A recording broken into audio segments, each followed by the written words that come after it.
The winter wind carries no malice, only a deep, echoing chill that settles into the bones of tired men.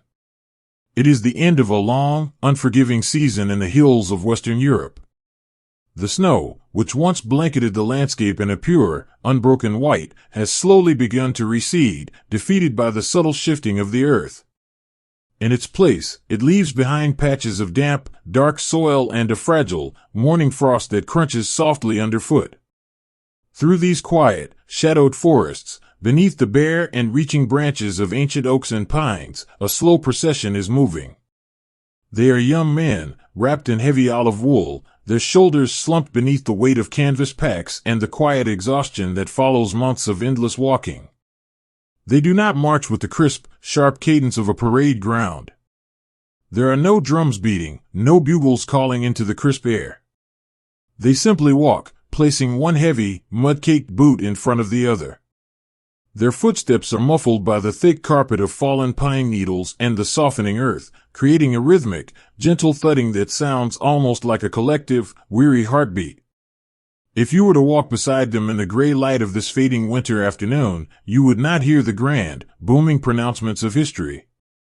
You would only hear the sounds of life enduring. The soft, rhythmic rasp of shallow breathing. The faint, metallic clinking of a canteen against a brass buckle. The occasional, hushed whisper passed between two figures huddled together against the cold. Look closely at their faces. Beneath the smudges of dirt and the shadows of helmets pulled low, their expressions are soft, almost dreamlike. Their eyes are not fixed on the horizon, but turned inward, gazing at landscapes that exist entirely in the mind. They are thinking of home. When the body is this tired, when the hands are numb and the feet ache with a dull, persistent throbbing, the mind builds a sanctuary of memory. One young man, his collar turned up against the biting breeze, closes his eyes for a fraction of a second and feels the phantom warmth of a summer sun on a porch in Illinois. He remembers the squeak of a screen door, the smell of fresh rain on hot pavement, the distant sound of a radio playing a soft jazz tune. The memory is so vivid, so real, that for a fleeting moment, the freezing European forest simply vanishes. Another boy, walking just a few paces behind, runs his thumb over the edge of a frayed, folded piece of paper safely tucked inside his breast pocket. He does not need to pull it out to read it. He has read it in the dim light of dawn and the fading light of dusk until the looping handwriting is etched into his very soul. It is a letter from his mother. It speaks of nothing grand. It speaks of the garden, of a neighbor's new dog, of how the family sits around the kitchen table and leaves an empty chair, waiting for his return. That fragile piece of paper, thin and worn, is the heaviest thing he carries. It is his anchor in a world that feels entirely adrift. This is the quiet truth of this journey. We so often think of armies as vast, sweeping tides of gray and green, moving across maps drawn by generals. We imagine them as machines made of iron and steel. But they are not machines. They are made of sons. They are made of brothers and young fathers, boys who learned to drive on dusty country roads, who fell in love under starry skies, who know the exact sound of their front door opening. They are ordinary human beings, asked to carry an extraordinary burden, and they do so with a gentle, unspoken grace. As the column pauses for a brief rest, the men lower their heavy packs to the damp ground with a collective, quiet sigh. They sit on fallen logs and cold stones, leaning against the rough bark of trees. In these small moments of stillness, the true beauty of their resilience reveals itself. A soldier reaches into his pocket with trembling, stiff fingers, retrieving a single, slightly crushed cigarette. He places it between his lips and strikes a match. He cups his hands around the tiny, fragile flame, shielding it from the wind as if it were the most precious thing in the world. As the end glows a soft, cherry red, he takes a slow breath, and then, without a word, he passes it to the shivering boy sitting next to him. The boy takes it with a nod, their eyes meeting for a brief second. In that gentle exchange, there is no need for grand speeches about brotherhood or loyalty. Everything that needs to be said is spoken in the passing of a simple comfort. A few feet away, a medic is kneeling beside a soldier who has removed his boot. The medic's hands are cold, but his touch is remarkably tender. He carefully unwraps a damp woolen sock to inspect a blistered heel, his movements slow and deliberate, treating the weary foot as though it belongs to a fragile bird. He speaks in a low, soothing murmur, promising that they will find dry socks tonight, offering a comforting pat on the shoulder before helping the young man tie his laces once more. It is an act of everyday heroism, an intimate moment of care in a world that has forgotten how to be gentle. Ahead of them, hidden just beyond the rolling hills and the darkening silhouettes of the tree line, lies their destination. It is the Rhine River. For weeks, the name of the river has hung in the air like a myth. It is a legendary, ancient barrier of dark, fast-moving water that cuts through the heart of the continent. To these tired young men, the river is not just a geographic line on a map, it is a profound psychological threshold.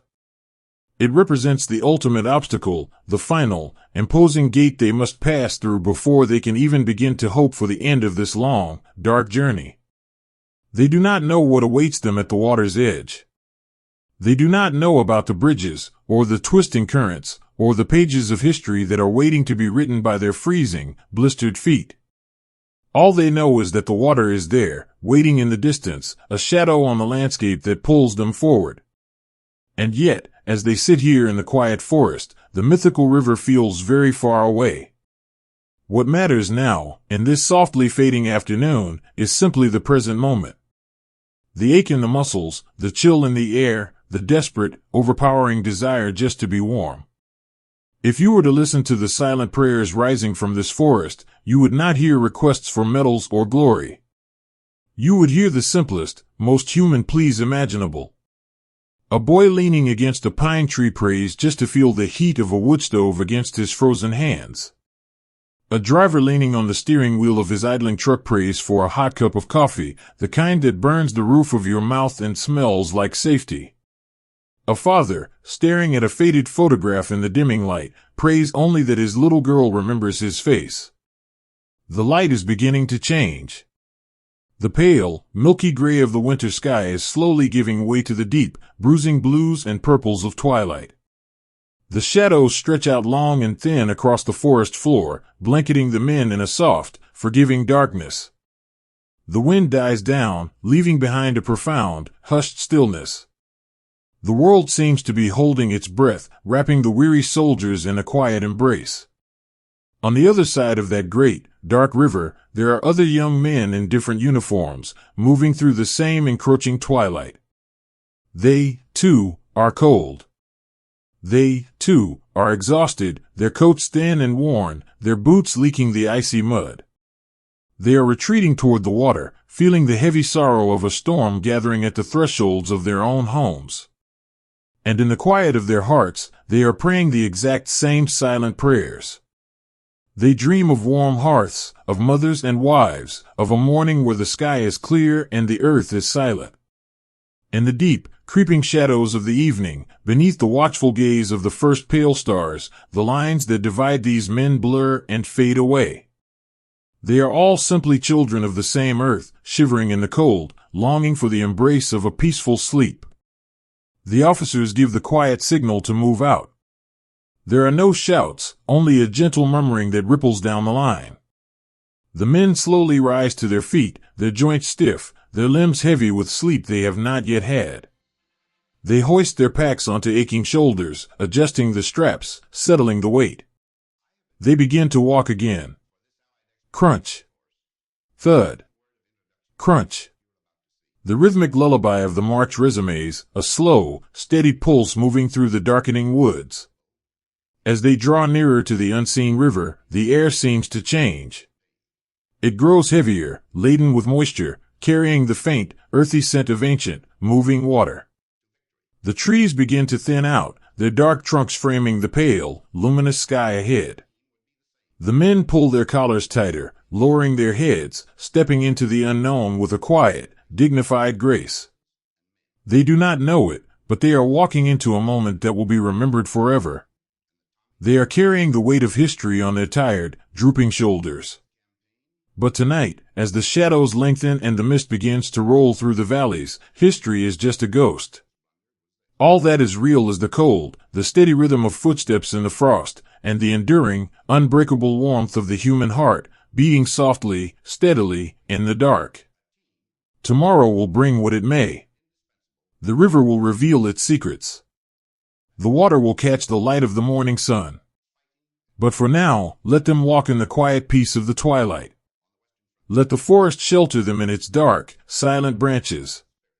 Let their minds drift back across the oceans, across the years, to a porch, a kitchen, a loving smile.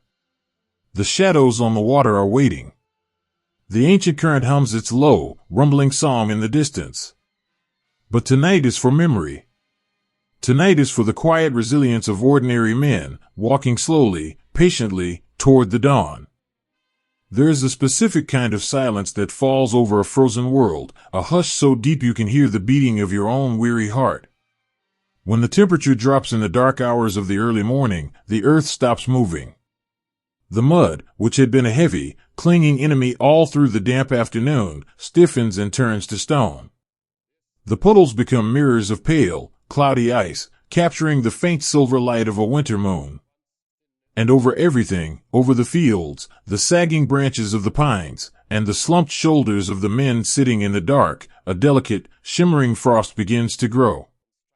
In this quiet hour, before the sun gathers the strength to rise, the war feels very far away. There are no grand strategies here, in the freezing shadows. There are no maps, no sweeping arrows of troop movements. There is only the immediate, profound reality of the cold, and the gentle, fragile breath of young men trying to stay warm. If you listen closely to the wind moving through the skeletal trees, you will hear it. It is the sound of 1,000 soft exhales, plumes of white vapor rising into the night air, appearing and vanishing like tiny, fleeting ghosts.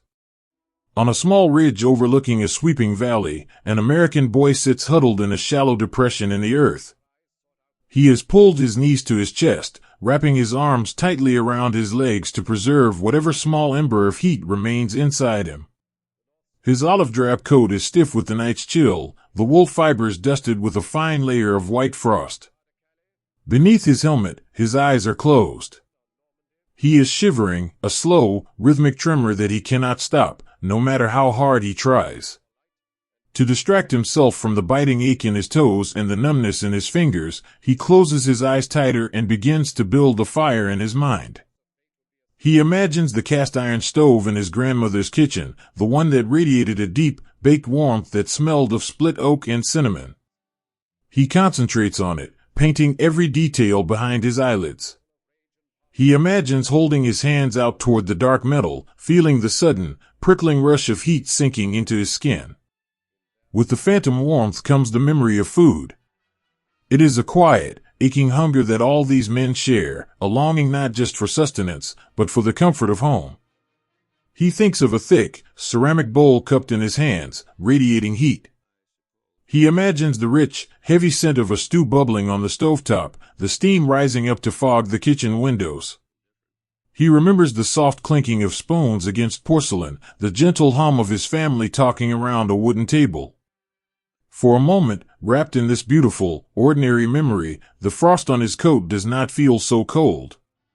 He smiles, just a little, into the darkness. This gentle meditation is broken softly by a rustling sound beside him. Another soldier, barely more than a shadow in the dim light, reaches over with a slow, deliberate movement. The second soldier does not speak. He simply unwraps a thin, worn olive blanket from his own shoulders and drapes half of it over his shivering friend. It is a small gesture, offering perhaps only a fraction of a degree of real warmth, but the emotional weight of it is immense. The first boy opens his eyes, nods softly, and leans slightly closer to his companion. In the vast, freezing emptiness of the winter forest, this small, unspoken act of sharing is a fortress. It is the quiet heroism of everyday grace. The wind sweeps gently over their ridge, moving down into the valley, carrying the frost with it. It glides over the dormant fields, brushing past the frosted stalks of withered grass, until it rises up the opposite slope. Here, in the dark line of the opposing trees, the exact same wind touches the faces of men wearing gray. They, too, are sitting in the freezing mud. They, too, are wrapped in stiff wool, their breaths pluming in the pale moonlight. The uniform is different, the language spoken in hushed whispers is different, but the suffering, the endurance, and the quiet longing are perfectly identical. Leaning against the trunk of a massive, ancient oak tree, an older German soldier is awake. He has wrapped a tattered scarf around the lower half of his face, his eyes searching the dark canopy above. He is exhausted, a deep, bone-weary fatigue that comes from walking backward for weeks, moving away from the borders of an empire and closer to the threshold of his own home. He slowly unbuttons the top of his heavy coat. His fingers are clumsy with the cold, fumbling with the hard plastic buttons. He reaches inside, past the rough fabric of his tunic, directly over his heart. From an inner pocket, he pulls out a small, folded square of paper. He does not need a light to read it. He has traced the shape of the ink so many times that he knows the geography of the words by heart. It is from his wife. It smells faintly of the cedar box she keeps on her dresser, a scent that has miraculously survived the smoke and the mud of the journey. He holds the delicate paper to his face, breathing in, closing his eyes just as the American boy did across the valley. In his mind, he is walking down a cobblestone street in a quiet Bavarian town. The street lamps are casting a warm, amber glow on the snow. He can hear the soft, muffled crunch of his own boots, and up ahead, standing in a doorway, is his daughter. She is waving, wrapped in a bright red woolen coat. The memory is so painfully sweet, so incredibly vibrant against the drab, gray reality of the forest, that a single tear slips down his cheek, catching the moonlight before it disappears into his scarf. He carefully, reverently folds the letter and returns it to the pocket over his heart. For all these men, scattered across the frozen earth, these folded pieces of paper are their true armor. They are not made of steel or iron, but they possess a magic that repels the despair of the long nights. They are anchors, heavy with love, dropping down through the dark waters of their current reality, holding fast to the beautiful, peaceful world they left behind. As the hours drift by, the night begins to soften. The sky in the east turns from deep black to a bruised purple, and then to a pale, translucent gray.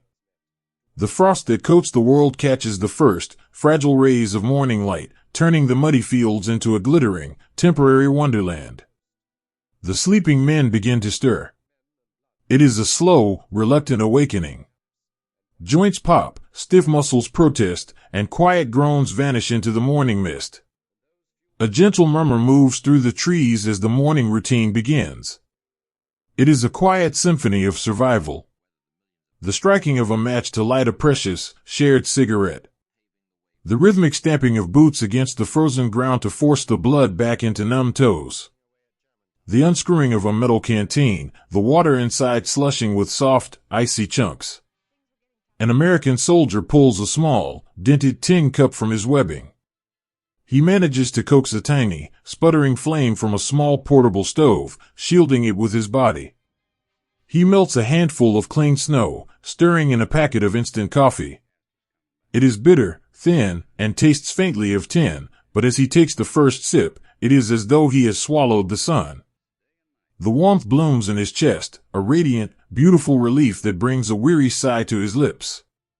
He takes one more sip, then wordlessly passes the cup to the man beside him. Across the valley, the German soldiers are performing the same quiet rituals. A piece of hard, dark bread is broken into pieces and shared among 3 men. They chew slowly, silently, their eyes watching the mist rise from the valley floor. There is no anger in this morning hour. There is no hatred burning in the quiet woods. If you were to ask any of them, on either side of the valley, what they wanted most in the world, the answers would be startlingly simple, and startlingly the same. A dry pair of socks. A bowl of hot soup. The touch of a loved one's hand. A warm bed, safe from the wind. Soon, the orders will come. The officers will whisper to the sergeants will nod, and the men will slowly hoist their heavy canvas packs back onto their aching shoulders. They will step out of their shallow holes and begin to walk again. The frost will crunch beneath their boots, a soft, rhythmic breaking of the silence. Footsteps in the frost. Thousands of them, moving in different directions, but all carrying the exact same heavy burdens of duty, fear, and profound, enduring hope. As they move, leaving behind their temporary sanctuaries in the frozen mud, the letters in their pockets shift and settle against their chests. The paper rustles softly, a quiet, papery heartbeat, reminding them of who they are and where they belong. Let them walk gently into the morning. Let the pale winter sun break through the clouds to warm their shivering shoulders. And as we watch them disappear into the mist, let us remember that beneath the uniforms, beneath the mud and the weariness, they are simply men, walking through the cold, dreaming of the light. To stand on the edge of the water and look backward is to feel the weight of a world slowly slipping away. Here, on the eastern bank of the ancient, sweeping Rhine, the late afternoon light paints the sky in bruised shades of violet and pale gold. The wind moving off the surface of the river is damp and biting, carrying with it the deep, earthy scent of ancient currents and wet stones. It sweeps up the sloping banks, rustling the barren branches of the willow trees, and brushes against the faces of the men who have come to rest in the muddy trenches and shallow foxholes overlooking the water. These are not the men of grand parades or pristine marching lines. They are the weary, the heartbroken, and the exhausted. They are a retreating army, but in this quiet, fading hour, they do not look like soldiers. They look simply like fathers and sons, uncles and brothers, wrapped in tattered gray wool that has been patched and mended until it offers only the memory of warmth. They have walked for weeks, their boots heavy with the clay of retreating miles. And now, they have reached the edge of their own homeland. For years, the war had been a distant echo, a storm raging on other horizons. But now, the storm has followed them home. It is a profound, quiet sorrow that settles over them as they sit on the damp earth and look across the dark expanse of the water.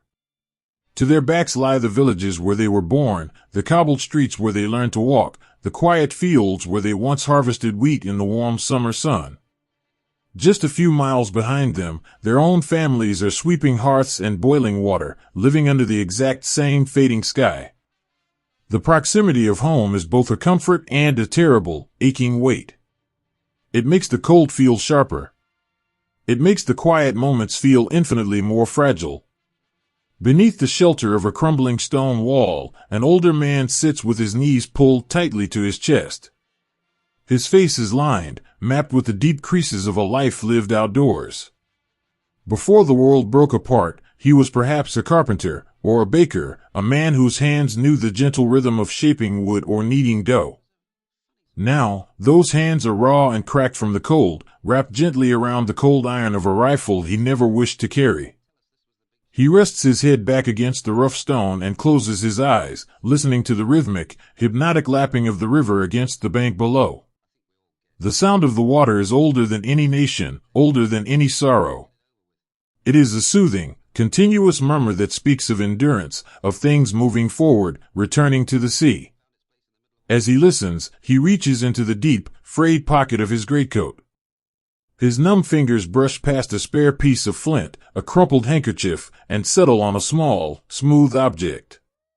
He draws it out slowly, sheltering it in the cup of his palm.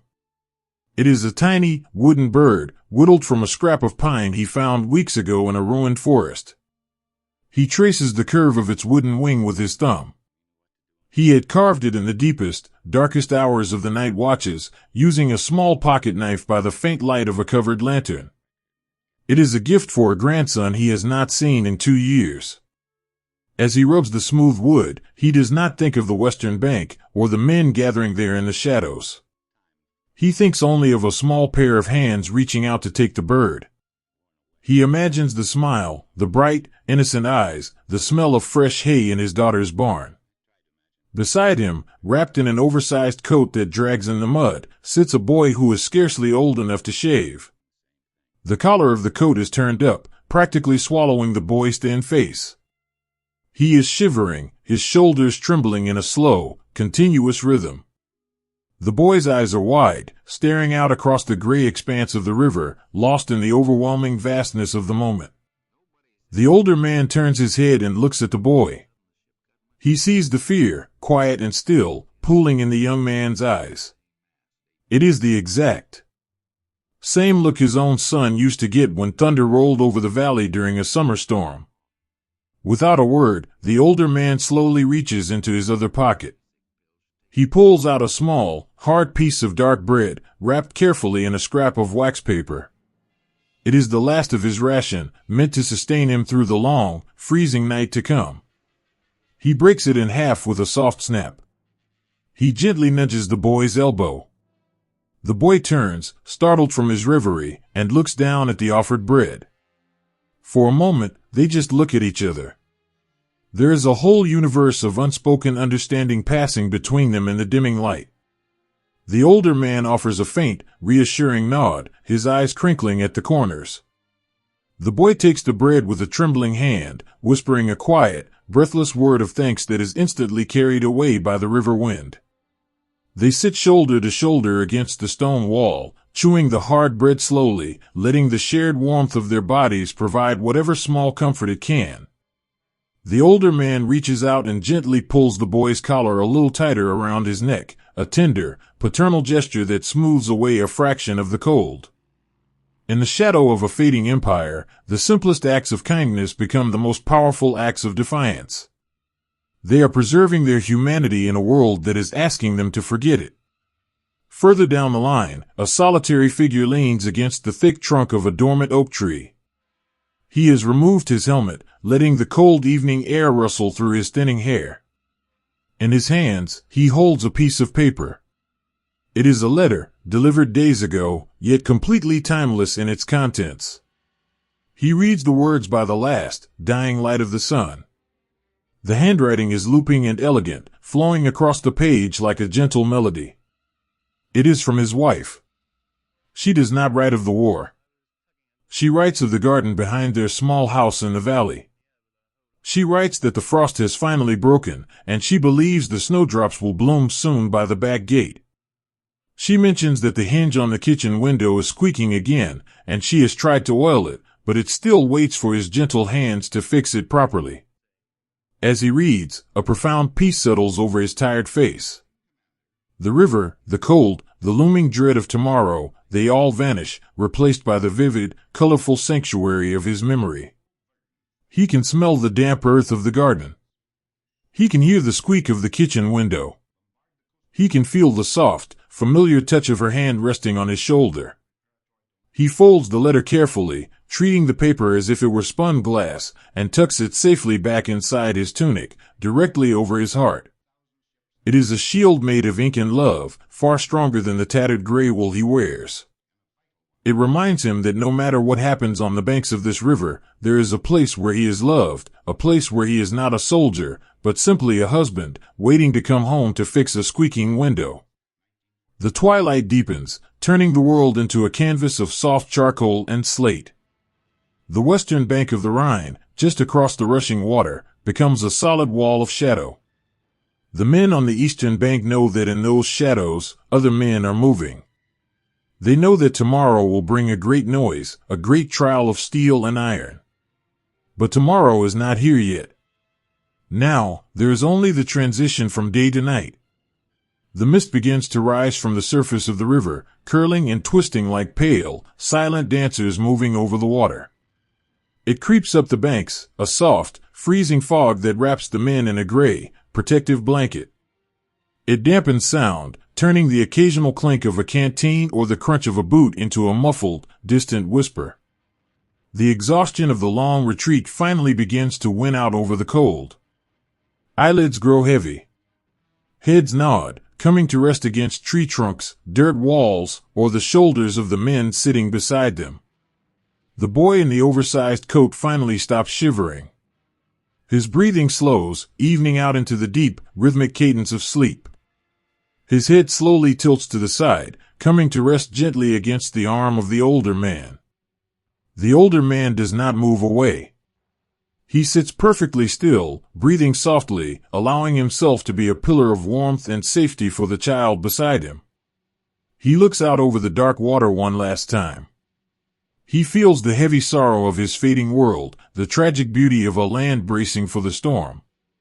But as he looks down at the sleeping boy, the sorrow is tempered by a quiet, enduring grace. He closes his eyes. He listens to the ancient, rushing water of the Rhine. It is a lullaby that has sung countless generations to sleep along these banks. It murmurs of the snows melting in the distant mountains, of the deep forests, of the timeless, unstoppable journey toward the sea. There is a strange, beautiful serenity in accepting the things you cannot change. These men cannot stop the dawn. They cannot hold back the tide that is waiting on the other side of the river. But in this dark, freezing night, they can hold on to each other. They can share a piece of bread. They can carve a wooden bird. They can read a letter from a quiet garden, and they can offer a shoulder for a frightened boy to sleep upon. Let the mist roll over them. Let the wind carry their quiet, rhythmic breathing out across the water. Let the night stretch on, long and peaceful and still. In the heart of the fading empire, the noise of history falls away, leaving only the quiet dignity of ordinary men, waiting in the dark, held together by the simple, unbreakable threads of love and memory, and the gentle hope for a quiet morning. There is a profound and fragile stillness that falls over a town just before the storm breaks. It is a quiet so deep that it feels almost heavy, settling over the slate roofs and cobblestone streets like a thick, woolen blanket. Here, nestled within the gentle, sweeping curve of the ancient river, the town of Remagen sits waiting in the pale, gray light of a late winter afternoon. For centuries, this picturesque place has watched the water flow by. It has known the joyful noise of summer festivals, the clinking of wine glasses in warm taverns, and the laughter of children chasing each other through the narrow, winding alleyways. It is a town built on the simple, beautiful rhythms of ordinary life. But today, the streets are empty. The laughter has faded into a hushed, held breath. If you were to walk down the center of the town square right now, your footsteps would be the only sound echoing off the plaster walls. The bakery doors are closed. The shutters on the windows have been pulled tight, latched carefully against the creeping chill. The dormant vineyards, clinging to the steep hillsides above the town, stand completely still, their bare vines tracing delicate, dark lines against the milky sky. The wind, sweeping gently off the surface of the Rhine, moves freely through the deserted avenues, finding no one to greet it. Remagen is listening. Far away, beyond the rolling hills and the dark forests to the west, there is a sound. It is not sharp, nor is it loud. It is a low, persistent rumble, a deep, rhythmic thudding that travels through the earth itself. It feels less like a noise and more like a vibration, a trembling that you can feel in the soles of your feet and in the delicate china cups resting quietly on kitchen shelves. It is the sound of history drawing near. But inside the homes of Remagen, the people do not speak of history. They speak in whispers, if they speak at all. Beneath the quaint, quiet houses, down flights of worn stone steps, the families of the town have gathered in the dim, cool sanctuaries of their cellars. These underground rooms, with their arched brick ceilings and floors of packed earth, were built to store the bounties of peaceful autumns, wooden casks of wine, crates of bruised apples, and burlap sacks of root vegetables. Now, they are filled with the soft, collective breathing of neighbors sheltering together in the dark. In one such cellar, lit only by the flickering, golden glow of a single kerosene lantern, a mother sits on a low wooden stool. Her arms are wrapped protectively around her young daughter, who is bundled in a thick, knitted shawl. The air around them smells of damp stone and the faint, sweet memory of old apples. The little girl is wide awake, her eyes reflecting the dancing light of the lantern flame. She shifts uncomfortably, feeling the faint, distant vibration humming through the stone walls. She looks up at her mother, a silent question hovering on her lips. The mother does not offer explanations of the world outside. Instead, she gently strokes the child's hair, her fingers moving in a slow, soothing, rhythmic motion. She leans down, her cheek resting against the top of the girl's head, and begins to whisper a story. Her voice is a soft, melodic murmur, barely louder than a sigh. She tells the tale of the majestic white swans that glide upon the Rhine in the bright warmth of summer. She speaks of how the swans dive beneath the cool water, safe and serene, waiting for the ripples to pass over them. As the mother speaks, weaving a tapestry of beautiful, calming images, the little girl's shoulders begin to relax. She closes her eyes, letting the gentle cadence of her mother's voice wash over her, drowning out the low rumble of the earth. In this damp, shadowy room, that whispered story is a powerful magic. It is a shield made of love, protecting a fragile, innocent mind from the anxieties of the adult world. Across the room, an elderly man sits in a high-backed wicker chair that was carried down from the parlor. He is resting his chin on his hands, which are folded softly over the curved wooden handle of his walking cane. He has lived in Remagen for his entire life. He knows the exact sound the church bells make on a crisp Sunday morning. He knows how the morning mist burns off the river, and he knows the faces of the people sitting in the shadows around him.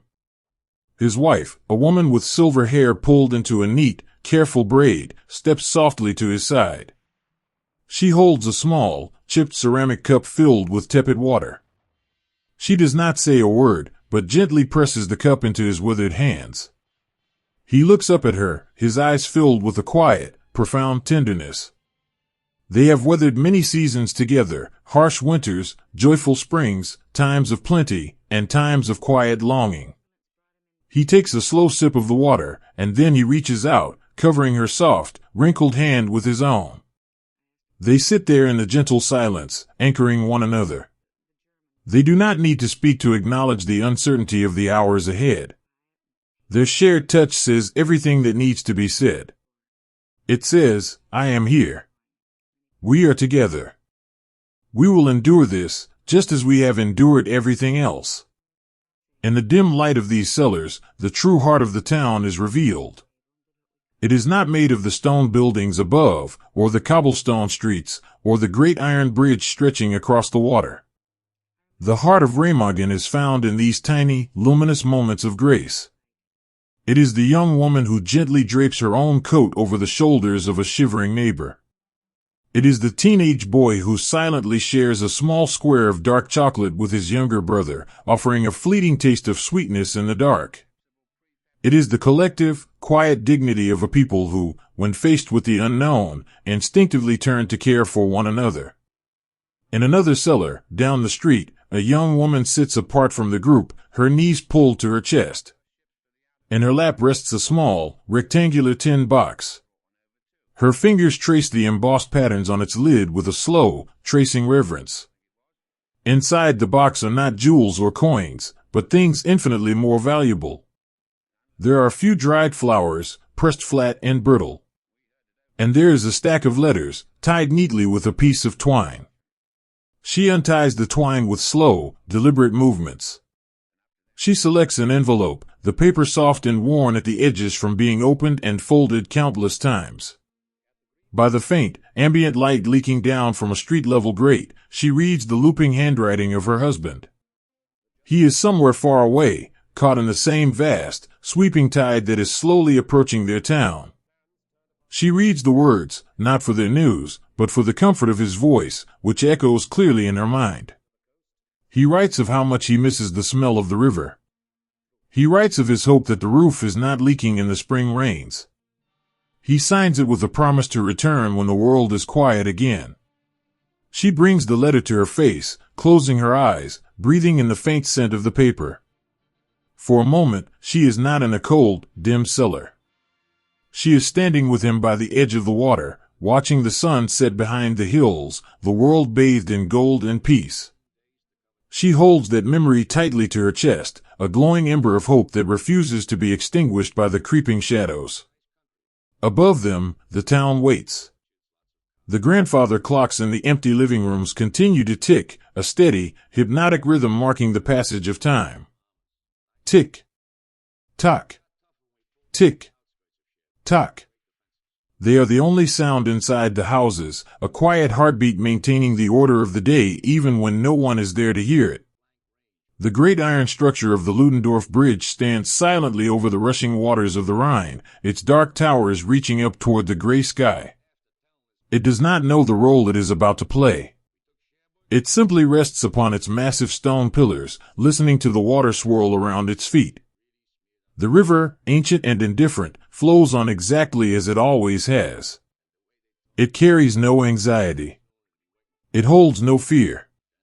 It is a comforting, constant presence, a reminder that the earth will continue to turn, the water will continue to flow, and the storms will eventually pass. As the afternoon slowly bleeds into evening, the mist begins to roll off the river once more, wrapping the town of Remagen in a soft, obscuring veil. The distant rumble seems to blend with the sound of the wind, creating a low, soothing hum that washes over the valley. Down in the cellars, the children have finally fallen asleep. The little girl rests her head heavily against her mother's lap, her breathing slow and deep, lost in dreams of white swans and summer sun. The mother continues to stroke her hair, her own eyes growing heavy, lulled into a quiet drowsiness by the stillness of the room. The elderly couple sit side by side, their hands still clasped together, their eyes closed in silent, peaceful rest. The young woman has tucked her letters back into the tin box, resting her head against the cool stone wall, finding comfort in the promise of tomorrow. Let them rest. Let the thick stone walls of their ancient cellars protect them from the cold and the noise. Let the fragile stillness of this suspended moment stretch out, wrapping them in a cocoon of safety and warmth. The rain will come. The storm will break. The world will shift and change along the banks of the river. But tonight, in the quiet dark beneath the empty streets, there is only the gentle rhythm of sleeping breath, the enduring strength of shared love, and the beautiful, quiet resilience of a people waiting in the stillness. Breathe in the quiet. Let the heavy, peaceful silence settle over you. The river flows on, a gentle lullaby in the mist, singing the town to sleep. Sometimes, the greatest miracles are built of heavy iron and quiet mist. For days that have bled seamlessly into weeks, the men have walked through a world that is broken. They have grown so accustomed to the sight of shattered things, crumbled stone walls, splintered forests, and the hollow, dark windows of abandoned farmhouses, that their eyes have learned to expect only ruin. They move through the damp, quiet hills of the river valley like sleepwalkers, their heavy boots dragging through the softening winter mud. Every step is an echo of the one before it, a monotonous, exhausting rhythm that lulls the mind into a gray and dreamless fog. They are so very tired. The straps of their canvas packs have worn deep, permanent grooves into their aching shoulders. The cold has settled deep into their joints, a persistent, dull ache that no amount of shifting or rubbing can chase away. They walk with their heads bowed, their helmets tipped forward to shield their faces from the biting, damp wind that sweeps through the tall pines. They are not looking for salvation. They are simply looking for the next patch of solid ground to place their feet upon. Through the trees, the air begins to change. The scent of pine and wet earth gives way to something older, something profound and vast. It is the smell of the ancient river. The air grows heavier, laden with the cold mist that rises from the deep, rushing water. They can hear it now, a low, continuous murmur echoing up from the valley floor, a sound that has carved this landscape over countless millennia. A young American soldier, walking slightly ahead of the rest, pauses. He is a boy from a town where the tallest structure is a wooden grain silo, a boy who learned to swim in shallow, sun-warmed creeks. To him, the legendary river they are approaching has always felt like a myth, a terrifying, impossible barrier drawn in thick blue ink on the maps of generals. He has been told for months that when they finally reach this water, there will be no way across. He expects to find what they have found everywhere else, the twisted, agonizing wreckage of exploded steel, plunging violently into the cold depths.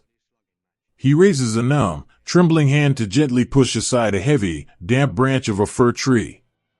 The needles brush softly against his cheek, leaving behind a scatter of cold dew. As the branches part, the thick, gray curtain of the forest finally falls away. The valley opens up before him, wide and breathtakingly still. The pale winter sky arches overhead, a vast canvas of milky clouds reflecting onto the swirling, dark surface of the river below. And there, standing perfectly still in the quiet afternoon, is the bridge. The young soldier stops breathing. His hand remains suspended in the air, still gripping the pine branch. He blinks, once, twice, expecting the vision to dissolve into the mist, expecting the phantom structure to vanish like a dream upon waking. But it does not vanish. It remains solid, majestic, and miraculously whole. It is a beautiful, sprawling creature of dark iron and heavy stone. Two grand, medieval-looking towers stand on the near bank, their stone arches looking like the gates to an ancient, sleeping kingdom. From these towers, a massive, intricate web of dark metal stretches out across the vast expanse of the river, connecting seamlessly to the far shore. It curves with a graceful, quiet strength, its iron beams tracing delicate, geometric patterns against the gray sky.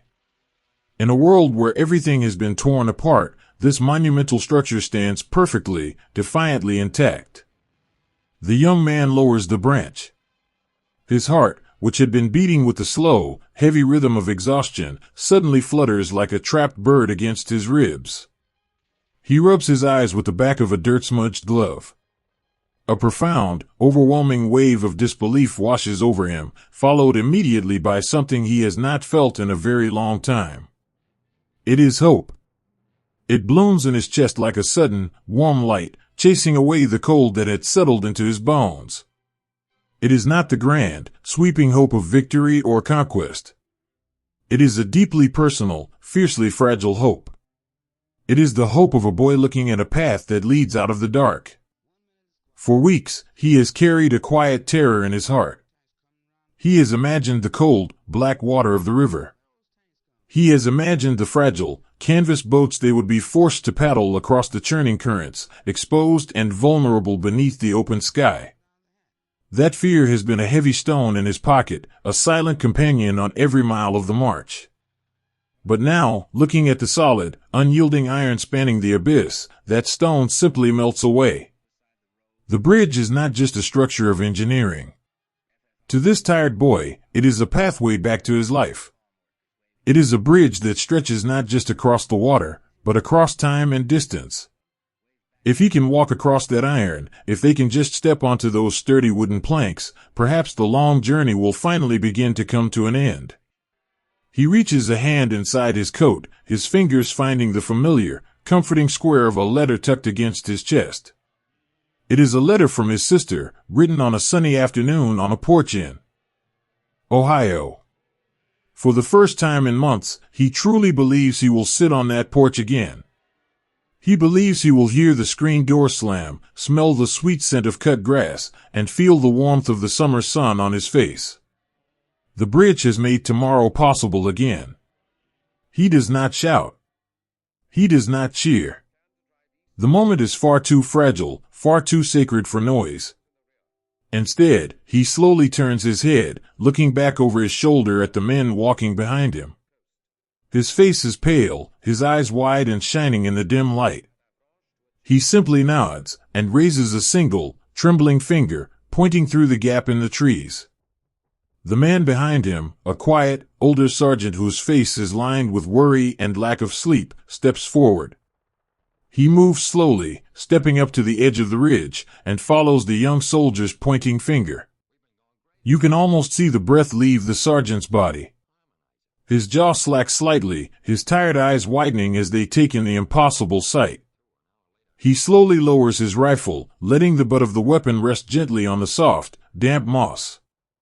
He raises a hand to his helmet, pushing it back on his head as if he needs an unobstructed view of a miracle.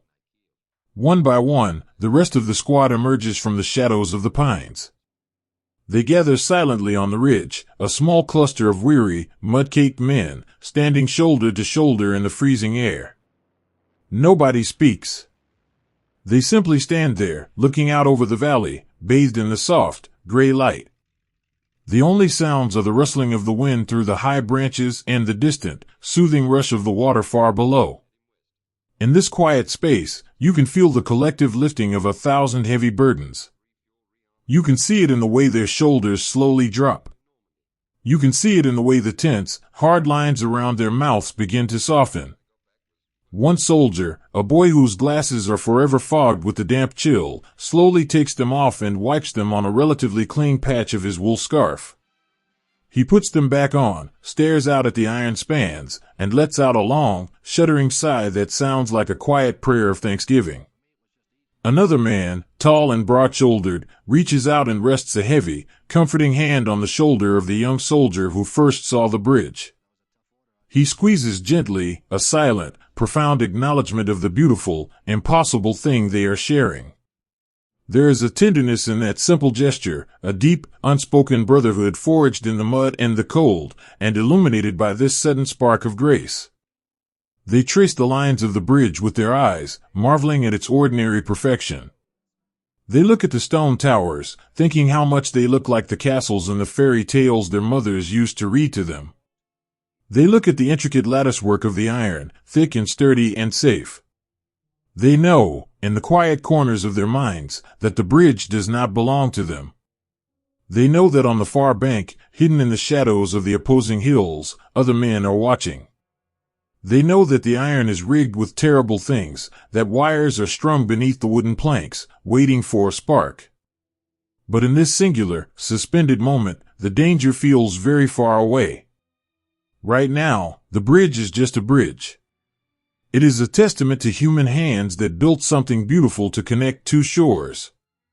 It stands there with a quiet, majestic patience, as if it has been waiting for them all along. The mist continues to swirl around the stone pillars, parting and closing like a soft, breathing curtain.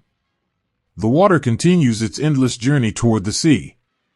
And on the ridge, the men allow themselves just a few more minutes of perfect, uninterrupted awe. They let the hope wash over them, a gentle, healing tide that soothes the aches in their muscles and the weariness in their souls. They close their eyes and imagine the feeling of solid wood beneath their boots. They imagine walking suspended in the air, held safely above the freezing depths, crossing over from the darkness into the light. Let them have this quiet moment on the ridge. Let them look at the bridge of iron and stone, and see a bridge of hope and home. Let the wind dry the dampness on their cheeks, and let the gentle murmur of the river sing to them of a world where broken things can remain whole. Slowly, carefully, the young soldier turns back toward the path. He adjusts the straps of his heavy pack, but the weight feels different now. It feels manageable. He takes a deep breath of the cold, clean air, and steps forward. The others follow, moving with a new, quiet grace. They begin the long, winding descent toward the valley floor, their eyes fixed on the dark iron waiting in the mist. The awe remains, wrapped securely around their hearts like a warm blanket. They are walking toward the impossible, guided by a sudden, beautiful light, carrying their silent prayers and folded letters down to the edge of the rushing water. To walk toward a sleeping dragon requires a quiet, fragile kind of courage, the sort that lives only in the spaces between heartbeats. The awe that had blossomed on the ridge just moments before now slowly settles into a profound, heavy stillness. As the young men descend the final, sloping path toward the riverbank, the misty air grows colder, wrapping around them like a damp, heavy cloak. The bridge stands before them, immense and dark against the pale winter sky, its great stone towers rising up like silent sentinels guarding the crossing. But as they draw closer, the illusion of safety begins to quietly unravel. Through the shifting curtains of fog, their weary eyes catch the subtle, unnatural details woven into the ironwork. They see the thick, dark wires snaking along the massive steel girders, trailing down the ancient stone pillars like ivy. They see the heavy, wooden crates resting uneasily against the structural beams. They do not need to be told what these things are. The bridge, for all its majestic beauty, is laced with sleeping thunder. It is a masterpiece of engineering that has been quietly, carefully rigged to vanish into the rushing water below. They are standing on the threshold of a terrible magic. With the simple twist of a key or the push of a distant plunger, all that heavy iron, all those sturdy wooden planks, could dissolve into a violent cloud of smoke and falling debris. Knowing this, the men come to a halt. They stand in the soft, gray mud at the very edge of the approach, listening to the deep, indifferent rushing of the ancient river. The water swirls around the stone piers, dark and churning, singing a low, hypnotic lullaby that seems to say, "I have been here forever, and I will be here long after the iron falls." How do you take a step forward, knowing the earth beneath your feet might simply cease to exist? You do not do it with a shout. You do not do it with a grand, sweeping charge. You do it with the quietest, most private kind of resolve. One young soldier, his face smudged with the ash and dirt of 100 miles, looks down at his heavy leather boots. For months, these boots have been his anchor, carrying him through snowdrifts and flooded fields. But now, they feel impossibly heavy, terribly clumsy. He wishes, with a desperate, childlike longing, that he could simply take them off. He wishes he could walk across the iron in his stocking feet, floating above the wooden planks so as not to wake the sleeping giant. He remembers being a little boy, long before the world asked him to carry a rifle. He remembers the old, wooden stairs in his childhood home, and how they used to creak in the deep hours of the night. He remembers the intense, focused concentration it took to sneak down to the kitchen for a glass of water without waking his sleeping mother. He remembers testing each step, holding his breath, feeling the wood bow slightly beneath his weight before shifting his balance entirely. He summons that exact same childhood care now. He takes a breath, filling his lungs with the cold, damp air of the river valley. He holds it there, letting the stillness settle into his chest. And then, he lifts his right foot. He moves it forward, agonizingly slowly, through the mist, and places it softly onto the paved approach leading to the bridge. He does not exhale until his weight is fully settled. Nothing happens. The bridge remains silent. The river continues to flow. Behind him, the others begin to follow. It is a beautifully tragic choreography, a slow-motion dance of ordinary. Men walking into the unknown. They leave generous spaces between one another, an unspoken understanding that they must not crowd the fragile path. The silence among them is absolute. It is a thick, reverent quiet, born not from the fear of being heard by the men on the far shore, but from a deeper, almost superstitious belief that any sudden noise, a cough, the clinking of a canteen, the scrape of a metal buckle, might be the spark that awakens the fuse. They move like shadows drifting through a dream. As they inch closer to the dark mouth of the bridge, the sheer scale of the ironwork looms over them. It is cold and damp to the touch, weeping with the winter condensation. The smell of creosote, wet rust, and old river mud fills their senses. The man walking second in line suddenly pauses. His boot has brushed against a small, loose stone on the pavement, sending it skittering toward the edge with a quiet, scraping sound. It is a tiny noise, but in the overwhelming silence, it feels deafening. He freezes, his eyes squeezed tightly shut, his shoulders braced, waiting for the sky to tear open. Seconds stretch into eternities. The wind whispers softly through the iron crossbeams. The dark water churns far below. But the bridge sleeps on.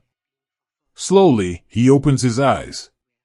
He is trembling, a fine, uncontrollable shudder running through his weary limbs.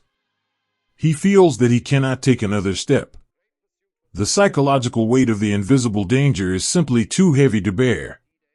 He stares at the ground, paralyzed by the fragile thread upon which his life now hangs. Then, he feels a touch. It is incredibly gentle, barely more than the weight of a falling leaf. The soldier behind him has closed the gap just enough to reach out. A gloved hand rests softly on his trembling shoulder. There is no push. There is no forceful urging forward. It is just a warm, steady presence, a quiet tether in the mist. The trembling man looks back over his shoulder. The face looking at him is just as pale, just as frightened as his own. But in the eyes of his friend, he sees a deep, reflecting pool of shared understanding. The look says, "I am terrified too. You are not alone in the dark. I am right here with you." That simple, unspoken promise is enough. It is a tiny ember of warmth in a freezing world. The trembling man offers a microscopic nod. He takes a slow, shaky breath, turns his head back toward the far shore, and lifts his foot once more. They will walk toward the dragon together. With every slow, deliberate footfall, the men retreat deeper into the sanctuaries of their own minds. When the present moment is too terrifying to hold, the heart naturally seeks the places where it is most loved. A soldier walking near the middle of the spaced-out line reaches up and lightly taps the breast pocket of his wool coat. Beneath the rough fabric, beneath the canvas webbing, lies a folded piece of stationery. It is a letter from his wife, written in a warm, brightly lit kitchen thousands of miles away. As he walks the razor's edge between the sky and the water, he focuses his mind entirely on her voice. He imagines the exact cadence of her laugh. He pictures the way she sweeps a stray lock of hair behind her ear when she is reading by the window. He imagines the smell of her perfume, a soft scent of lavender and vanilla that he has carefully preserved in his memory. He uses her love as a counterbalance to his fear. With his left foot, he thinks of the dark wires hidden beneath the bridge. With his right foot, he thinks of the sun shining on her hair. Left foot, the cold, rushing water. Right foot, the warmth of her hand in his. He weaves her into his very survival, step by slow, agonizing step, trusting that the sheer gravity of his longing will somehow keep the iron beneath him from giving way. The mist continues to swirl, occasionally parting to reveal the vast, terrifying length of the journey still ahead. The far bank is shrouded in gray shadows, hiding whatever eyes might be watching them from the hills. They are completely exposed, moving targets walking upon a bomb. Yet, there is a strange, poetic beauty to their vulnerability. They have stripped away all the noise and mechanics of the war. There are no engines roaring, no grand artillery firing into the sky. There is only the soft, rhythmic sound of rubber soles touching damp stone and wood. There is only the quiet, soaring dignity of human beings pushing past the absolute limits of their own terror. They do not know if the wires are connected. They do not know if the man on the other side holds the plunger in his hands, waiting for them to reach the center before pressing down. They live entirely in the suspended animation of the current second. Every breath they take is a quiet victory. Every time a boot leaves the ground and finds solid purchase again, it is a tiny, unspoken miracle. As they finally reach the massive stone towers marking the true beginning of the bridge, the shadow of the great arches falls over them. The air here is even cooler, smelling deeply of ancient stone and the secrets of the river. They are about to step off the solid earth and onto the wooden planks suspended over the abyss. They pause one last time. They look at the dark water swirling around the base of the pillars, hypnotic and deep. They look at the iron stretching out into the fog, laced with its deadly, hidden veins. And then, with the gentle, quiet courage of men who have decided that the only way home is straight through the dark, they step into the shadow of the towers. They hold their breath. They listen to the wind. And they walk, slowly, softly, onto the sleeping dragon, carrying their love and their lives in the quiet grace of their trembling hands. There is a silence so profound that it can swallow the thunder of the world whole. Deep within the eastern hills, hidden away in the damp, rough-hewn darkness of a stone tunnel, a small group of men stand waiting. They are wrapped in heavy gray wool, their breath rising in pale, fragile clouds that catch the faint, flickering light of a single kerosene lantern. The air in this buried room is incredibly cold, smelling of wet earth, crushed stone, and the sharp, metallic tang of ozone. These are the men tasked with the unthinkable. They are the guardians of the bridge, but their duty is not to protect it. Their duty is to end it. At the center of the room, standing before a heavy wooden table, is a man with tired eyes and hands that were once used to mend fences and plant spring gardens. Now, those hands rest gently on the cold metal casing of a firing mechanism. Beneath his palms lies the power to tear the sky apart, to send thousands of tons of ancient stone and carefully forged iron plunging into the black, rushing waters of the Rhine. He does not want to do this. If you were to look closely at his face in the dim, golden light, you would not see the hardened mask of a warrior. You would see a profound, heartbreaking sorrow. He grew up in a village not far from this river valley. As a little boy, he had stood on the banks and marveled at the great dark arches of the bridge. It was a permanent fixture of his world, a testament to the ingenuity and grace of his people. To destroy it feels like tearing a page out of his own history, erasing a monument of his youth. But the war has asked for everything, and now it is asking for the bridge. He steps softly toward the narrow observation slit carved into the thick stone wall. He peers out into the gray, misty afternoon. Through the shifting fog, he can see the vast length of the iron spans, slick with winter condensation. And there, moving like tiny, fragile shadows on the far side of the river, he sees them. He sees the American soldiers, hesitant and slow, stepping onto the wooden planks. He watches their careful, terrified movements.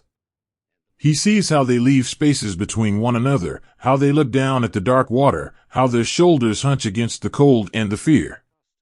And in that quiet moment of observation, across the vast expanse of the river, a profound and tragic empathy blooms in his chest.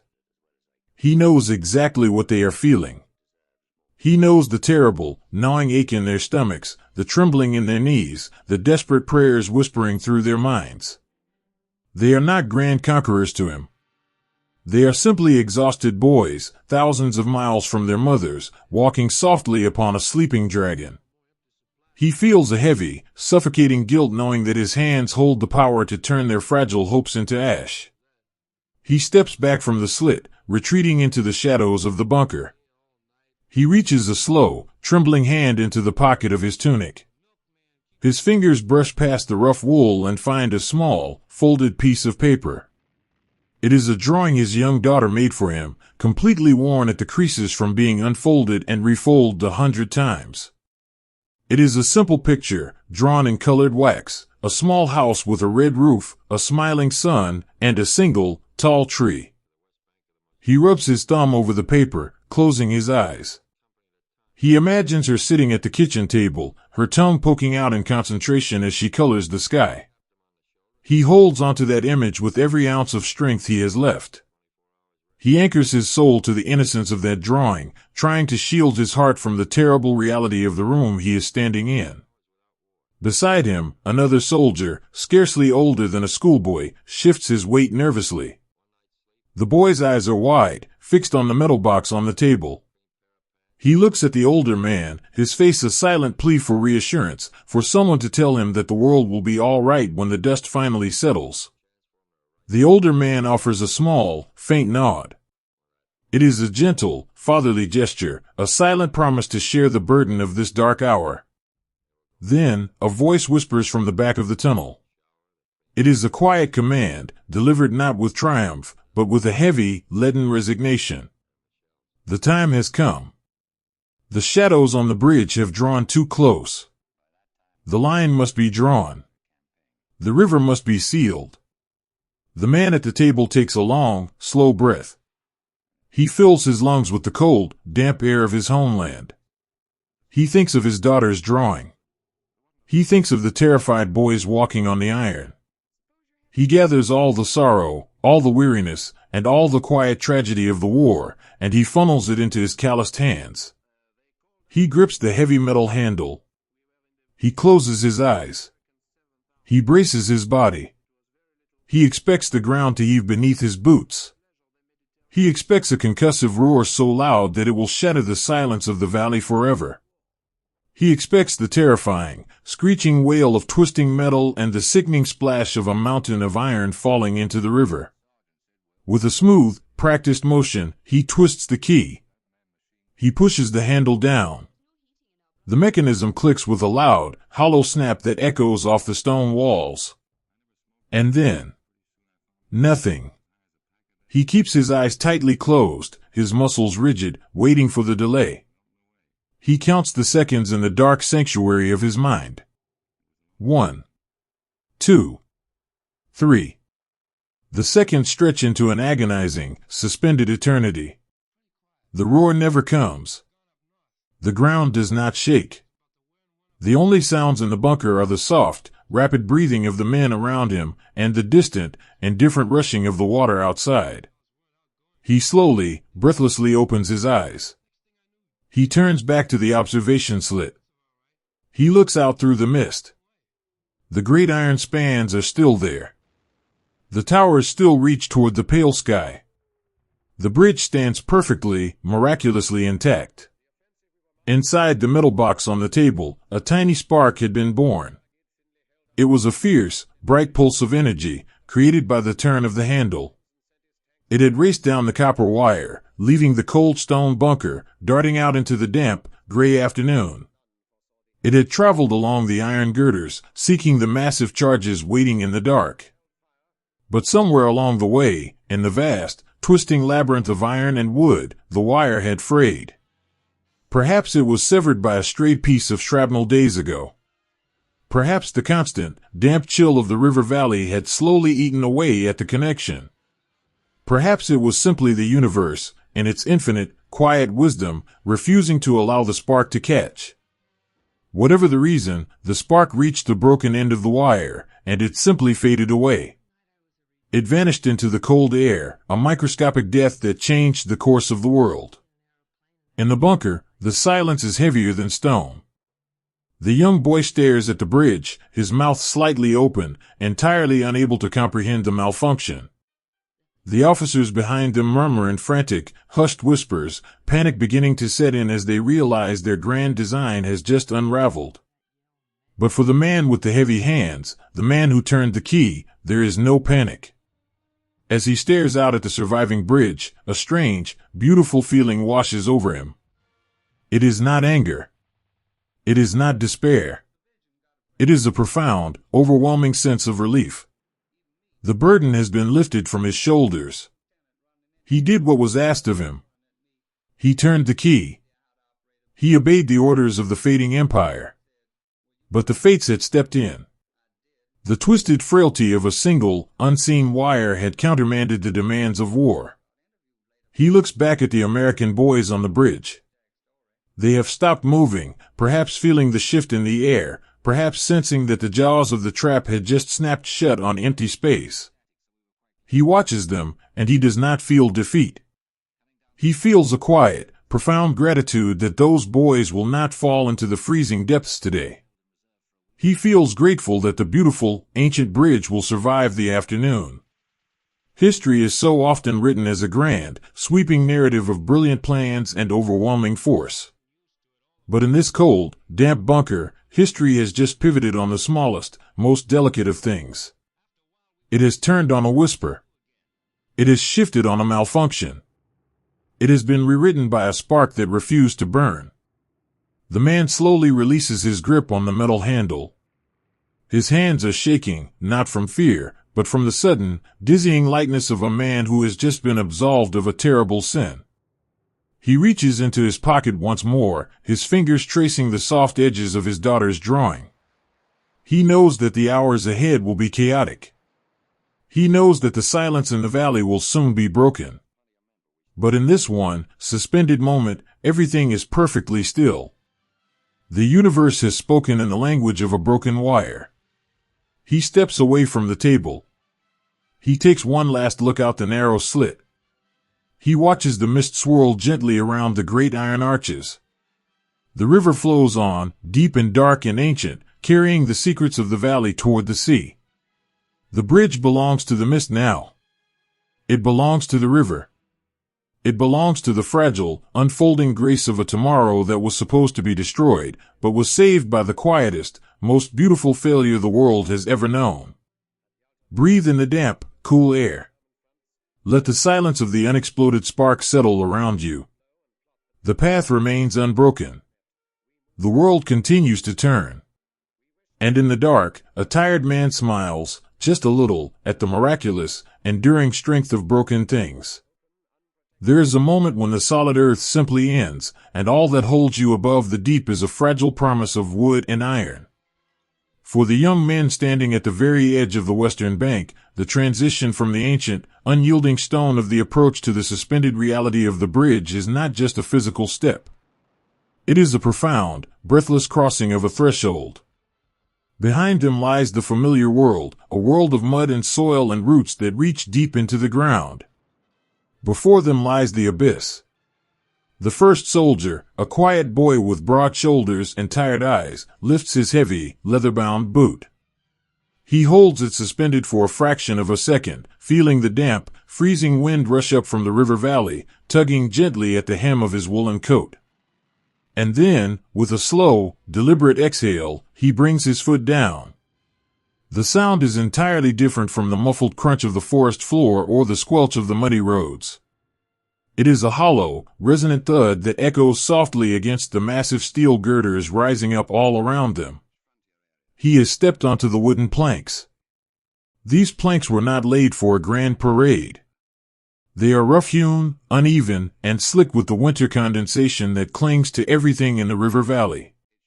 They span the gaps between the heavy railway ties, a makeshift path suspended high above the swirling, dark water.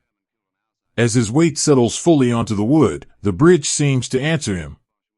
It gives a low, metallic groan, a sound like an old, tired giant shifting its weight in its sleep. The boy freezes. He holds his breath, his chest tight, waiting for the iron to tear itself apart, waiting for the spark that must surely be hiding somewhere in the shadows of the crossbeams. But the bridge only settles. The groan fades away into the gentle, continuous rushing of the water far below. He takes another step. Then another. Behind him, his friends begin to follow. They step out from the shadows of the great stone towers, one by one, emerging into the pale, gray light of the open span. They move with an agonizing, beautiful slowness. There is no marching cadence here. There is only the careful, hesitant choreography of men who know they are walking on borrowed time. The silence among them is absolute and surreal. In a world that has been defined by the roaring noise of conflict, the quiet of the bridge feels almost heavy. It is a suspended, dreamlike peace. The only sounds are the steady, rhythmic creak and thud of their boots on the wet wood, the whispering wind sweeping through the iron lattice, and the deep, hypnotic churning of the ancient river. It is the river that commands their attention. Despite their best efforts to look straight ahead, to keep their eyes fixed on the distant, foggy shoreline of the eastern bank, their gaze is continually drawn downward. Through the narrow cracks and gaps between the wooden planks, they can see the Rhine. It is not the gentle, shimmering water of a summer postcard. It is a dark, muscular force of nature, swollen with winter melt, swirling in deep, bruising shades of slate and black. It rushes past the massive stone piers with terrifying speed, creating cold, white-capped eddies that seem to reach up toward the suspended men. To look down is to feel a sudden, dizzying wave of vulnerability. They are so incredibly small, just tiny specks of olive green moving slowly across a vast, uncaring expanse of gray. One soldier, walking near the front, stops completely. He is staring down through a gap in the wood, his eyes wide, his breathing shallow and fast. He grew up in the dry, golden plains of the American Midwest.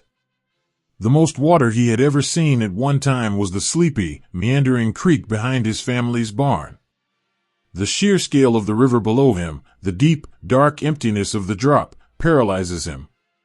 His hands, clad in thick, damp wool gloves, are gripping the cold, wooden stock of his rifle with a desperate, white-knuckled intensity. He is holding the weapon not as an instrument of war, but as an anchor, squeezing it as if the sheer force of his grip could somehow keep him from falling through the cracks. He is trembling.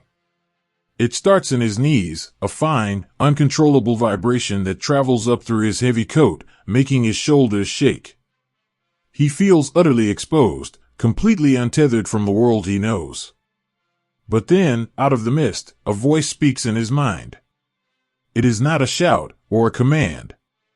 It is the gentle, steady voice of his father, sitting on the front porch on a warm July evening, teaching a young boy how to hold a fishing rod. "Not so tight, son," the memory whispers, soft as the river wind. "You hold it too tight, your hands will go numb. You won't feel the water. Just let it rest in your palms. Breathe out. Soften your grip." The young soldier closes his eyes. He imagines the warm yellow light spilling out from the porch window. He imagines the smell of sweet tea and summer rain. He forces himself to take a deep, slow breath, filling his lungs with the damp river air, and as he exhales, he intentionally, mindfully loosens his fingers. The terrible tension in his forearms begins to melt away. He lets the rifle rest gently in his hands. He opens his eyes, looks away from the swirling abyss, and lifts his gaze to the back of the coat in front of him. He takes a step. The wood creaks softly. He is moving again, carried forward by the quiet, enduring grace of a father's lesson. This is how they cross the impossible space. They build a bridge of memories to carry them over the iron. A few paces behind him, another young man is navigating the crossing with his eyes half closed. He is moving his lips in a silent, continuous rhythm, forming words that only he can hear. He is not praying. He is reciting a letter. It is a letter he received 3 weeks ago, written by the girl he left behind. He has read it so many times in the dark, lonely corners of the European winter that the words have become a permanent part of his soul.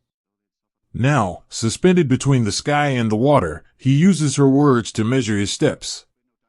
"The daffodils are starting to push through the frost," he whispers softly, matching each word to a slow, deliberate footfall. "The kitchen is warm, the sun comes through the curtains." With every syllable, he weaves a protective cocoon around himself. The iron girders towering above him fade away. The dark water below ceases to exist. He is walking through a sunlit kitchen. He is stepping lightly over a familiar, worn rug. He is safe. The sheer, overwhelming terror of the bridge is neutralized by the simple, beautiful poetry of an ordinary life waiting for him across the sea. As the men reach the very center of the bridge, the isolation deepens. The stone approaches on either side are now obscured by the gray, drifting mist. They are completely surrounded by the vastness of the river valley.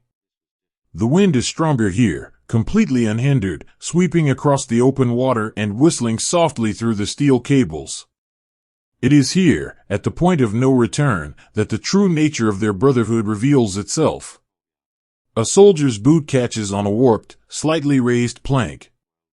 It is a tiny misstep, but on this fragile path, it is enough to throw him off balance. He stumbles forward, a quiet gasp escaping his lips as his arms flail slightly, his eyes flashing with sudden, raw panic as he looks toward the unprotected edge of the walkway. Before he can even fall, a hand shoots out from the fog. The man walking directly beside him, a quiet, older corporal who hasn't spoken a word since breakfast, reaches out with lightning speed. His heavy, gloved hand clamps firmly onto the stumbling soldier's shoulder.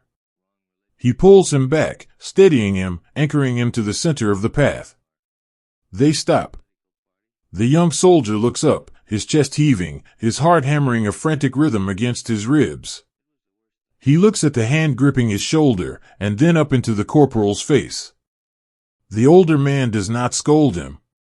He does not say a word about being careful.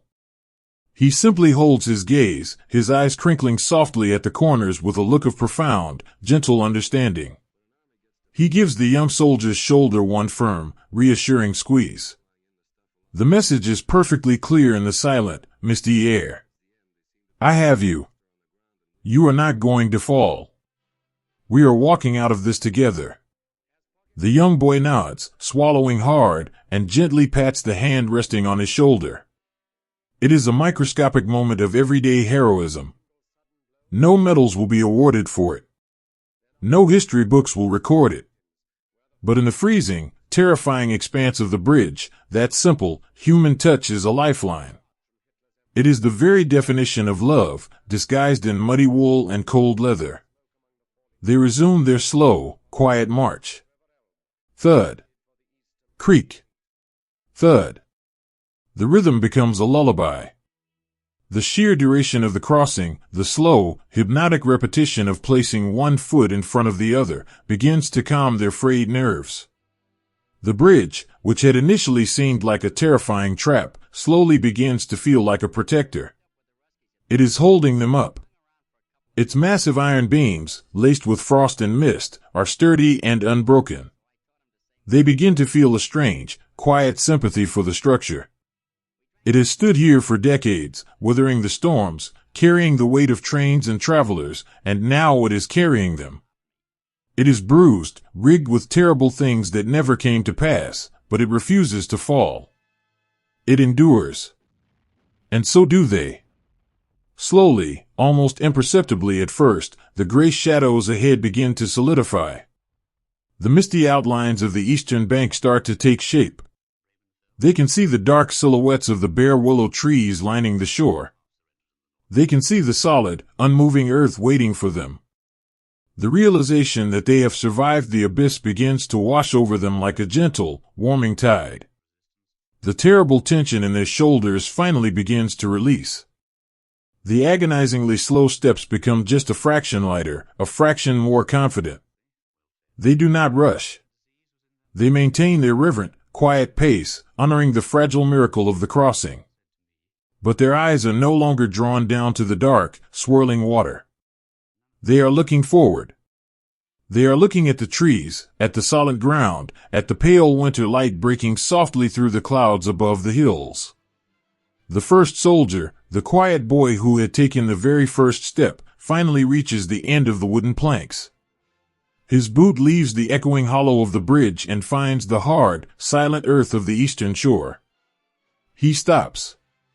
He closes his eyes and takes a deep, shuddering breath, filling his lungs with the smell of damp soil and wet pine needles. He feels the blessed, immovable solidity of the ground beneath his feet. He has walked across the sky, and he has returned to the earth. He turns back to watch his friends emerge from the mist. They step off the iron one by one, their faces pale and exhausted, but illuminated by the quiet, radiant glow of survival. They do not cheer. They do not celebrate. They simply gather together in the soft, gray light of the afternoon, their breath rising in gentle white clouds. They have crossed the threshold. They have walked over the abyss, guided not by anger or force, but by the gentle memories of home, the comforting touch of a friend, and the quiet, extraordinary resilience of the human heart. Let the river continue its ancient song below them. Let the iron bridge stand silently in the mist, a monument to the afternoon the world held its breath. The footfalls have faded, replaced by the soft, steady rhythm of resting hearts, beating peacefully on the solid shore. To touch the solid earth after walking across the sky is to find a sudden, beautiful sanctuary in the dirt. The sky above the river valley is slowly surrendering its pale, winter light. The bruised purples and soft, smoky grays of the afternoon are melting into the deep, quiet charcoal of twilight.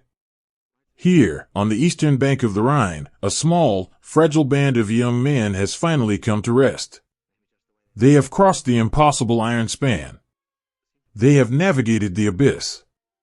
And now, as the evening mist begins to curl around the trunks of the dormant trees, the overwhelming adrenaline of their crossing slowly ebbs away, leaving behind a profound, shivering exhaustion.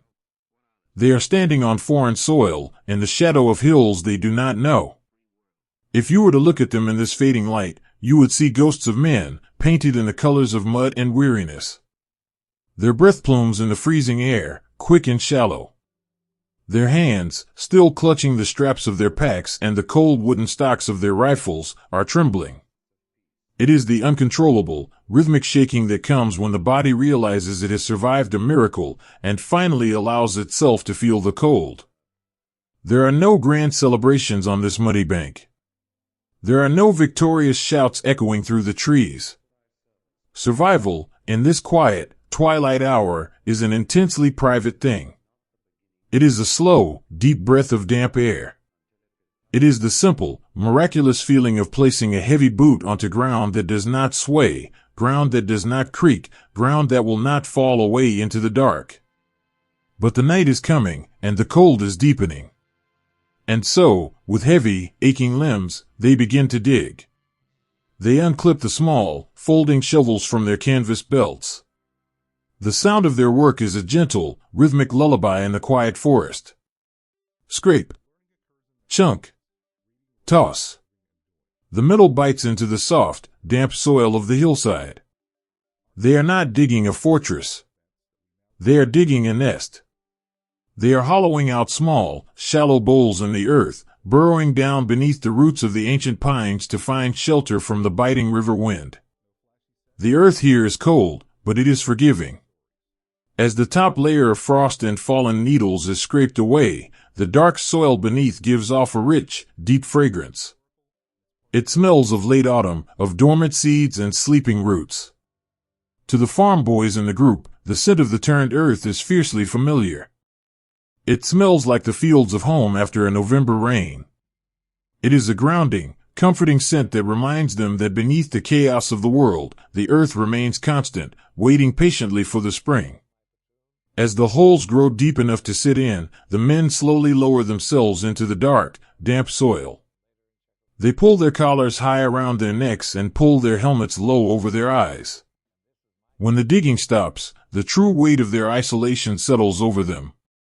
They are a tiny, fragile foothold on the edge of a vast, dark continent.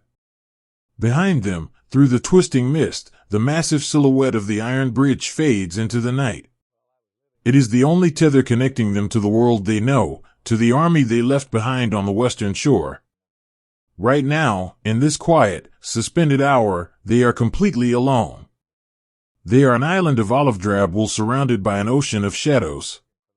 You might think that this isolation would breed panic. But in the deep, enveloping dark, it brings a strange, surreal kind of peace.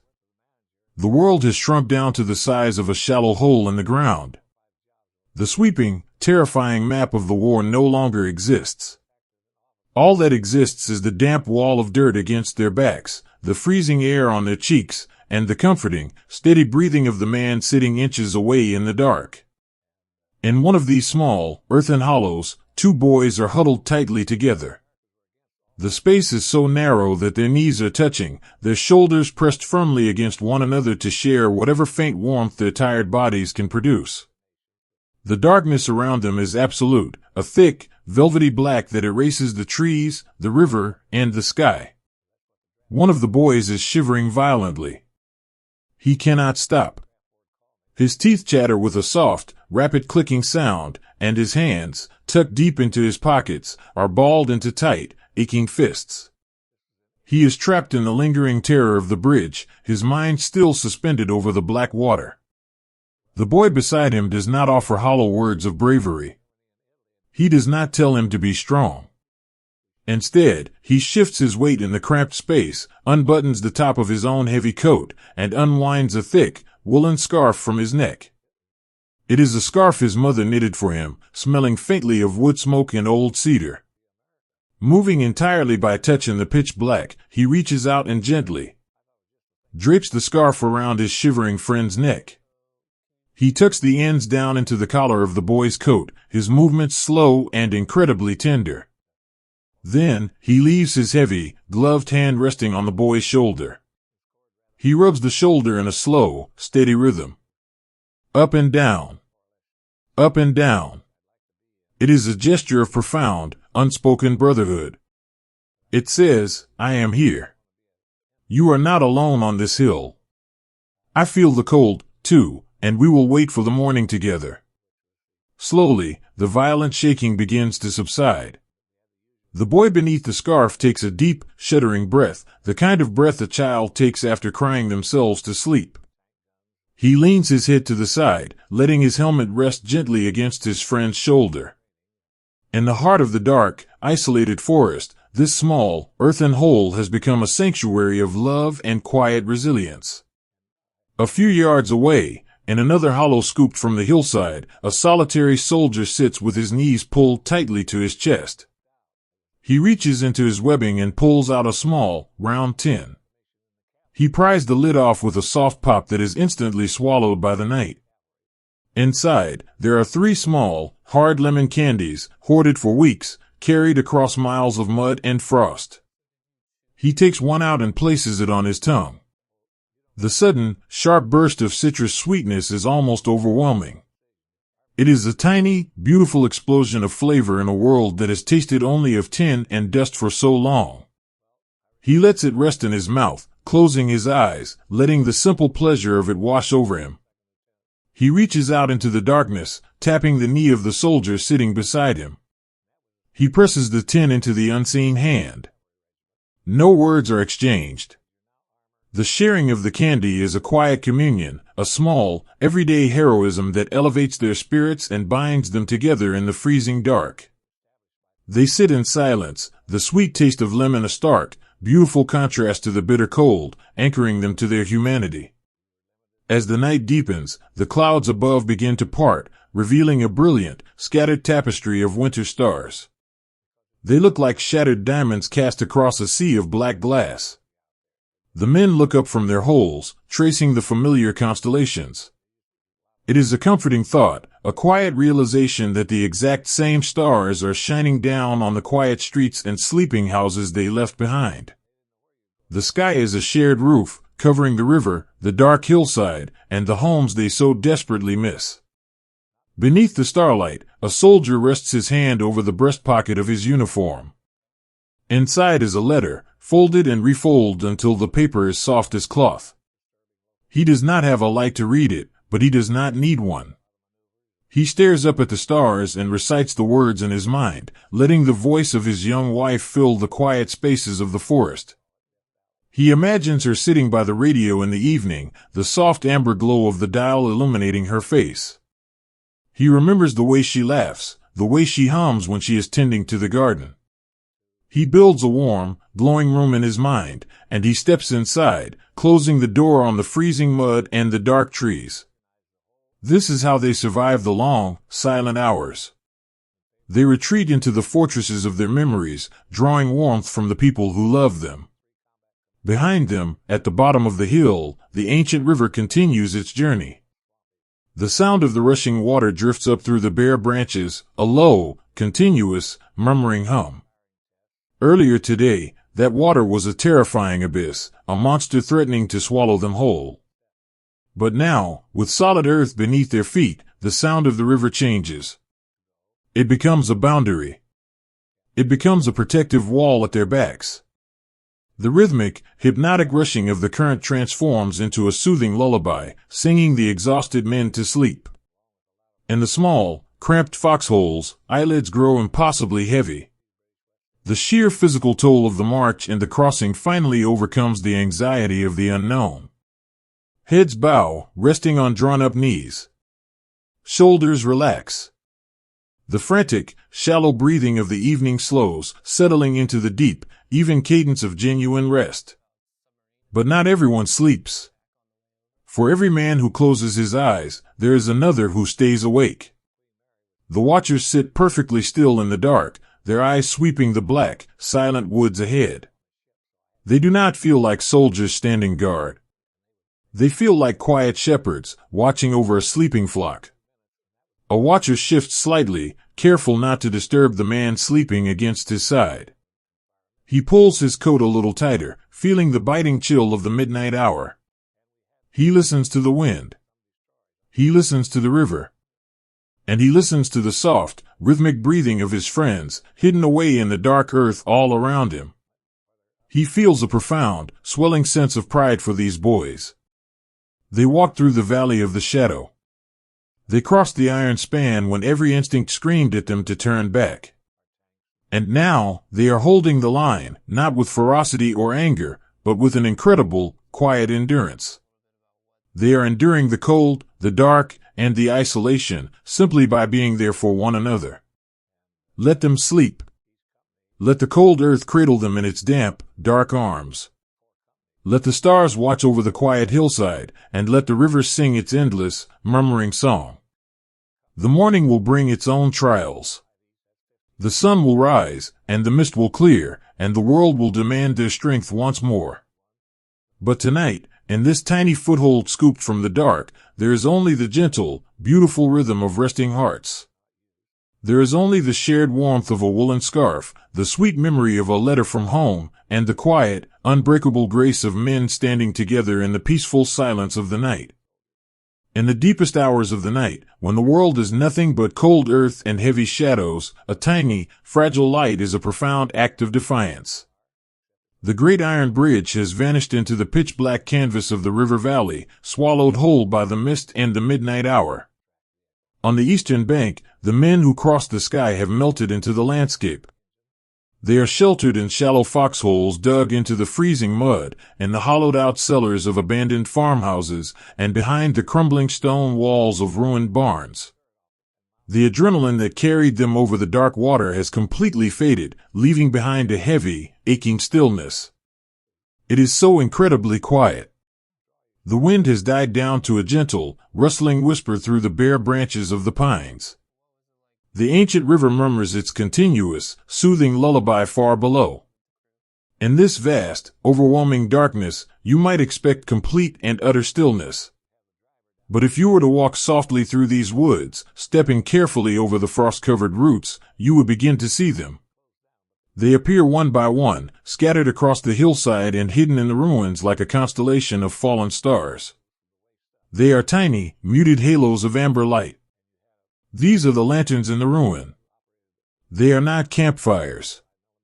A fire is too bright, too bold, too dangerous in a world where shadows are the only armor a man has left. Instead, these are the faint, suffocated beams of government-issued flashlights.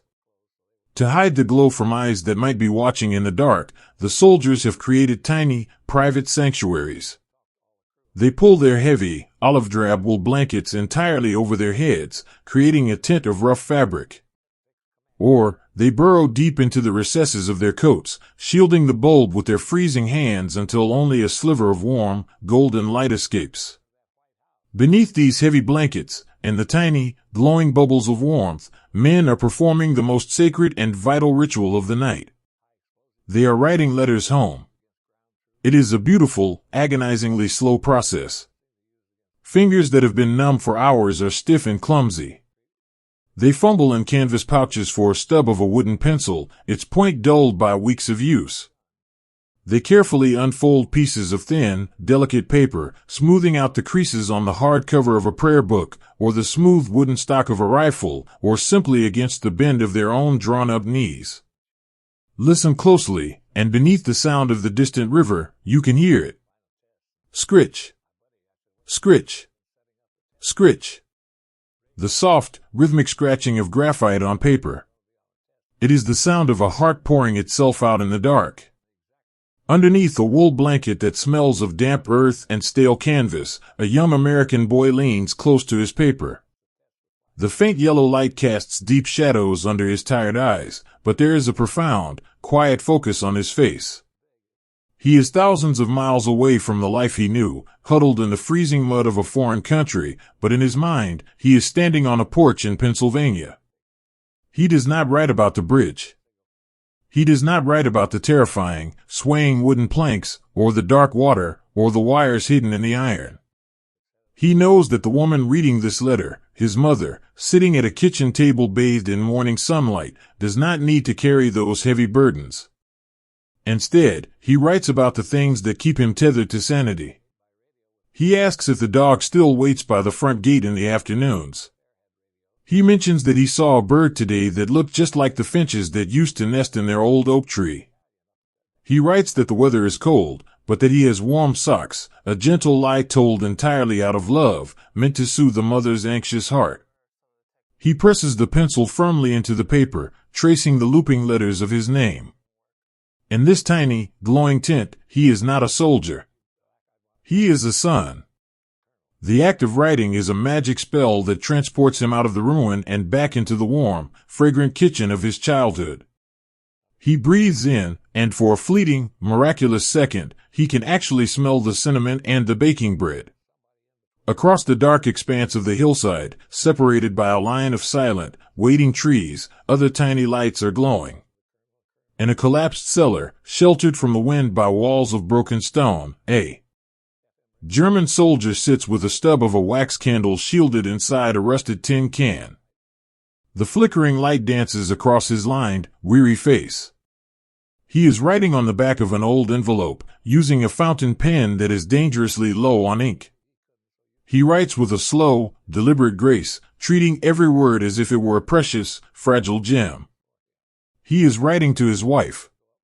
His village is not an ocean away, it is agonizingly close, just a few days' walk beyond these very hills.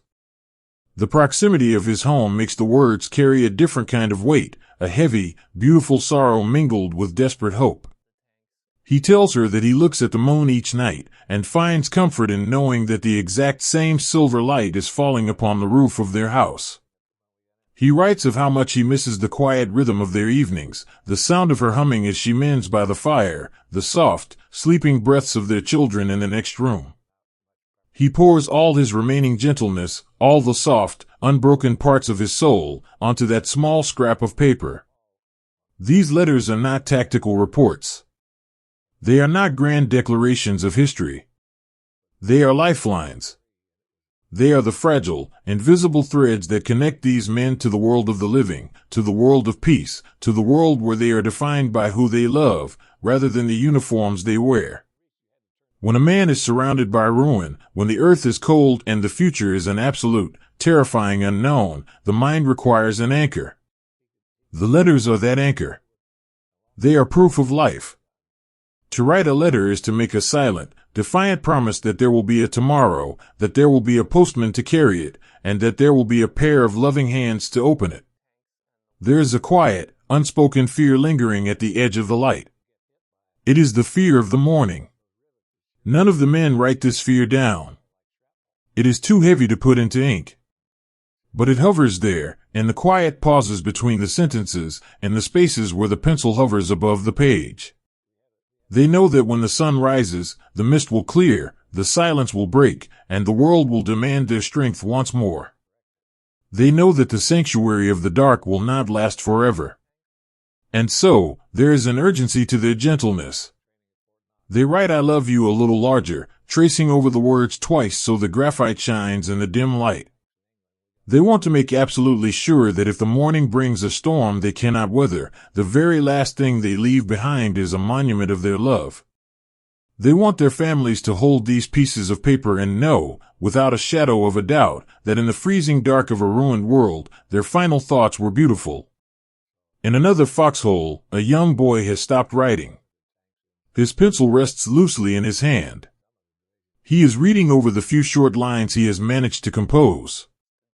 The light of his flashlight catches the faint glint of a tear sliding silently down his dirt-smudged cheek. It is not a tear of sorrow, or even of fear. It is a tear of profound, overwhelming longing. He carefully lifts the paper to his face and presses his lips to the bottom corner of the page, leaving an invisible, eternal kiss upon the wood pulp. Slowly, the ritual begins to conclude. The things that needed to be said have been safely captured. The memories have been visited. The anchors have been set. The men fold the delicate pages. They do not do this quickly. They fold them with a slow, reverent care, matching corner to corner, smoothing the creases with their thumbs. They slide the letters into envelopes, or simply tuck the folded squares deep into the inner pockets of their woolen tunics. They place them precisely over their hearts. It is an instinctive, universal gesture. They tuck the paper beneath the canvas webbing, beneath the cold wool, resting it against their chests where the rhythmic, steady beating of their hearts can warm the ink. In a place where armor is useless, these small, fragile envelopes become the strongest shields they possess. They are wrapped in the love of their mothers, their wives, their fathers, and their children. One by one, the tiny stars begin to go out. The thumb presses the switch on the metal flashlight. A soft click, and the amber glow vanishes. The heavy blanket is slowly pushed back. The freezing, pure darkness of the river valley rushes back in, swallowing the men once more. The lanterns in the ruin are extinguished. The hillside returns to its silent, shadowed sleep. The men pull their knees to their chests, tucking their hands under their arms for warmth. They lean their heads back against the damp earth. The cold is still there, biting and persistent. The bridge still looms somewhere in the mist behind them. The morning is still coming. But something fundamental has shifted in the dark. The men are no longer just hollow vessels of exhaustion. They have spoken to the people they love. They have traveled across the world and back in the span of a single hour. They are anchored. Listen to the quiet of the night.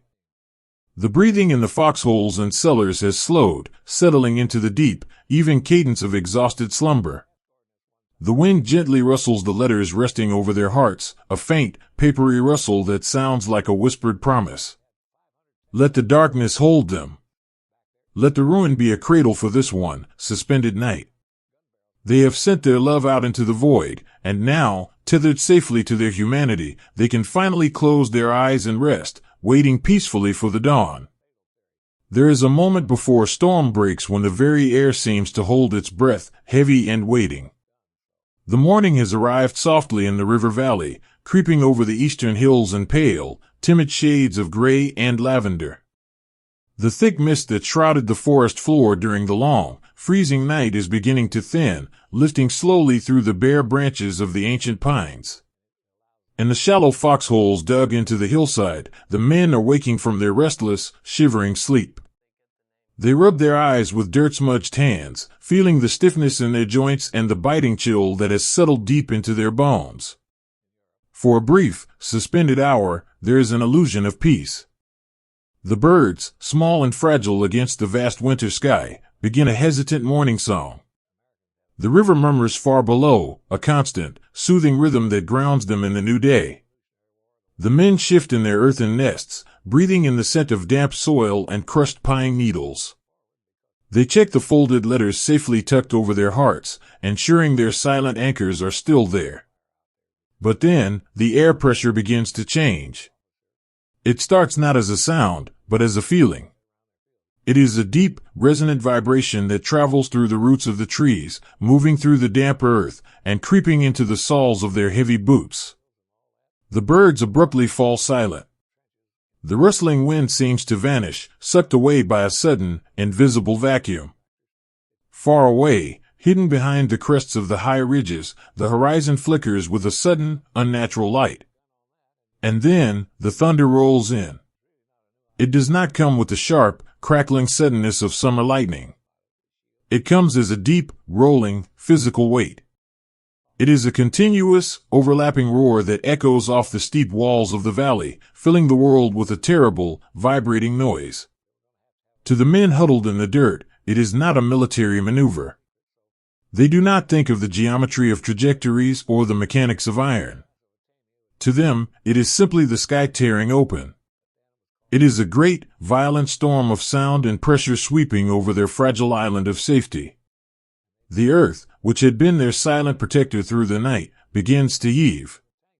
In a narrow, muddy trench near the top of the hill, a young boy presses his back tightly against the wall of dirt. He draws his knees up to his chest, wrapping his arms around his legs, trying to make himself as small as physically possible. He closes his eyes, squeezing them shut until colored lights dance in the darkness behind his eyelids.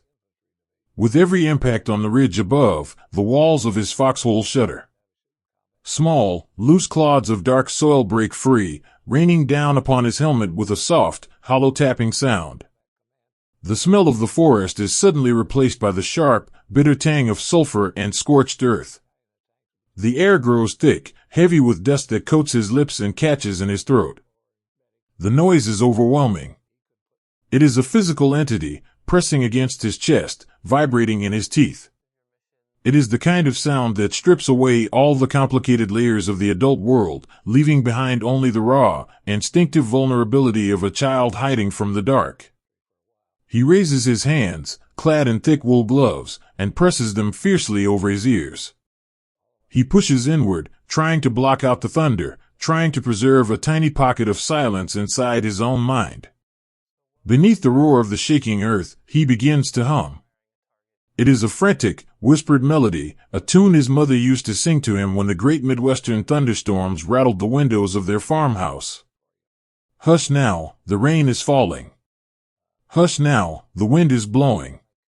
He repeats the melody over and over, building a fortress of memory to hold back the terrifying present.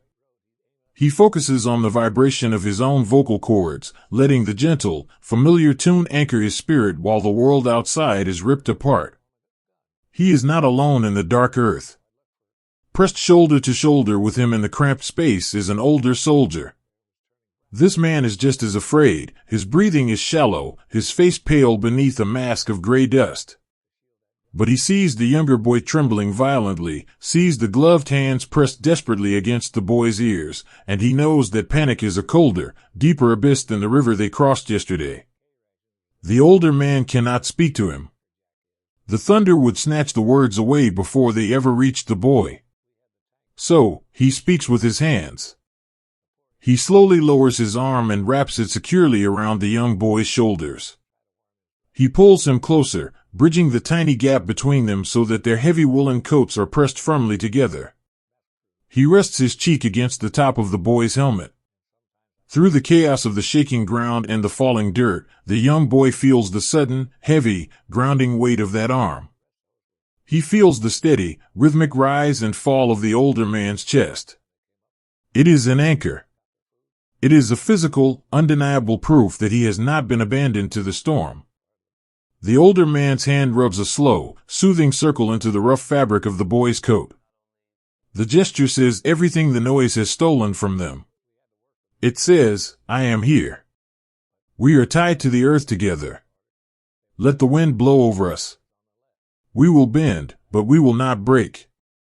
Slowly, incredibly, the violent trembling in the young boy's shoulders begins to ease. He keeps his hands over his ears, he keeps his eyes squeezed shut, but he leans into the embrace. In the very heart of the tempest, in a muddy hole dug into a foreign hill, the simplest act of human touch becomes an impenetrable shield. All across the forested slope, similar scenes are unfolding in the shadows. The men do not fight the storm, they weather it. They endure. A medic crouches at the base of a massive oak tree, his canvas bag of bandages clutched tightly to his chest.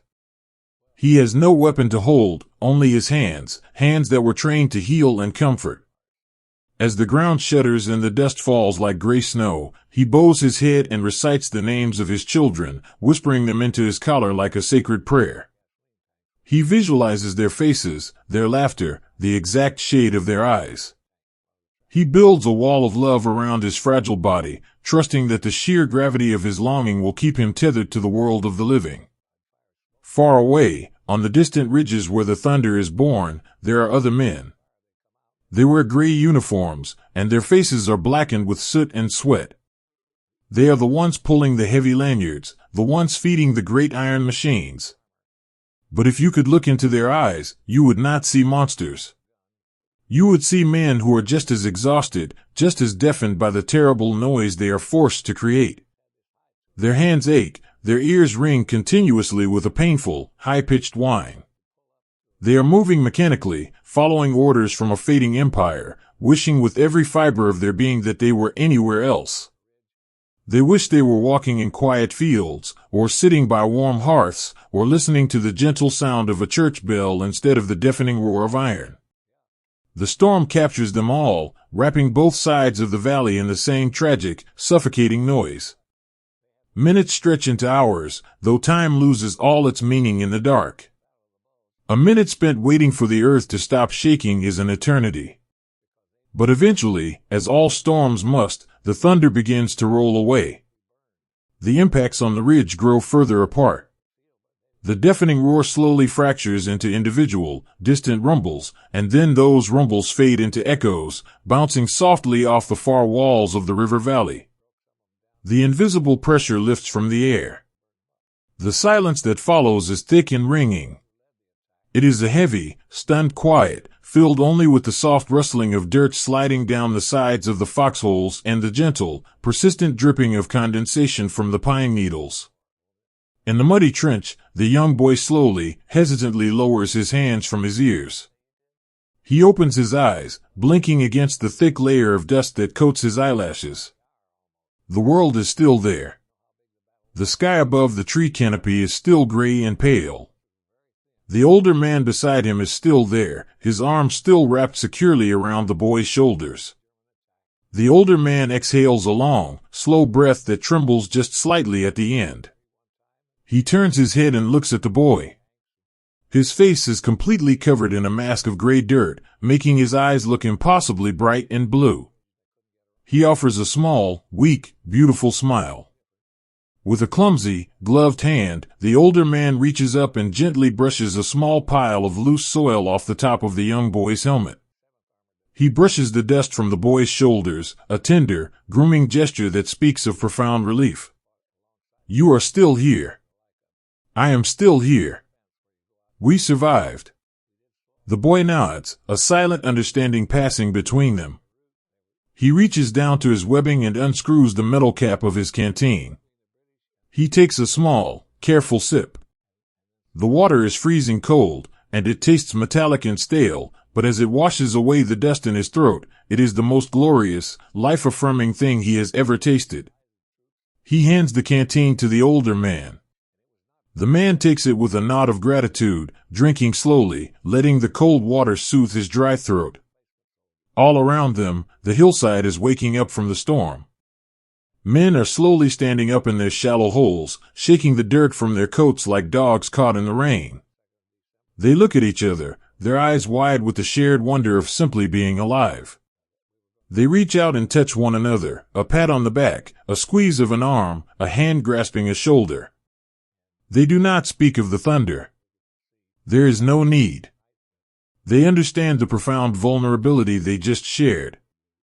They have weathered the terrifying forces of a world out of control, not with anger, but with an incredible, quiet endurance. The air slowly clears, carrying the bitter smell of smoke down toward the rushing river. The birds, brave and resilient, cautiously resume their morning song from the higher branches. The storm has passed. The men in the mud have bent to the wind, they have held on to one another in the dark, and they have remained unbroken.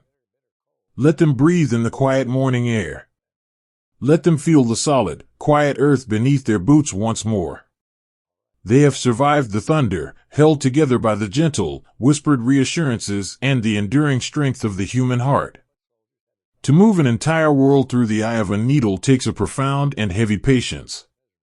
On the western banks of the great river, beneath a sky blanketed in the soft, gray clouds of late winter, a vast and quiet gathering has formed. It is the sprawling, slow-moving tide of olive wool, canvas tarpaulins, and heavy, mud-caked steel. For as far as the eye can see through the drifting mist, the road leading down to the water is filled with men and machines. They have come from different towns, from different lives, marching across the frozen fields of Europe, and now they have all funneled into this one, singular point in the valley. They are waiting to cross the iron bridge. If you were to stand among them, you would not hear the sharp, chaotic noise of an army. You would hear a low, continuous, hypnotic hum. It is the sound of hundreds of idling engines, their deep, rumbling vibrations sinking into the damp earth and blending with the distant, ancient rush of the river below. The air smells of diesel exhaust, wet pine, and the damp, familiar scent of old wool coats. This is the river of steel and souls. It does not rush. It does not cascade. It moves with a slow, agonizingly gentle rhythm, a creeping procession of heavy tires and weary boots inching toward the dark mouth of the bridge. Inside the cab of a canvas-covered transport truck, a young driver sits with his hands locked firmly around a large, cold steering wheel. He is barely out of his teenage years. Before he wore this uniform, the heaviest thing he had ever driven was a rusted green tractor through the golden, sunlit wheat fields of his family's farm. Now, he is tasked with guiding tons of metal and precious cargo across a narrow, swaying path of rough-hewn wood, suspended high above a terrifying, black abyss. He stares out through the windshield, watching the slow, sweeping arc of the wiper blades pushing away the fine, drizzling mist. He watches the truck in front of him roll forward exactly 1 foot, and then stop. He eases his foot off the heavy clutch, allowing his own truck to roll forward 1 single foot, and presses the brake. Creep. Stop. Breathe. It is an exhausting, nerve-wracking dance. His hands, clad in thick leather gloves, grip the wheel so tightly that his knuckles ache. He can feel the immense, crushing weight of the responsibility he carries. He knows that thousands of men are waiting behind him, trusting him to keep the line moving, trusting him not to slip, not to stall, not to let the heavy tires drift too close to the unprotected edge of the wooden planks. To calm the frantic beating of his heart, he closes his eyes for just a moment while the line is stalled. He takes a deep breath of the air inside the cab, which smells faintly of motor oil and stale coffee. He intentionally softens his grip on the wheel, uncurling his stiff fingers one by one. He imagines that he is not sitting on a fragile bridge in Europe, but driving down the long, dirt driveway of his home in the fading light of a summer evening. He remembers the exact sound the gravel used to make beneath the tires. He remembers the warm breeze blowing through the open window, carrying the sweet scent of honeysuckle. He holds onto that beautiful, ordinary memory, letting it wash over him, soothing the tight, anxious knot in his chest.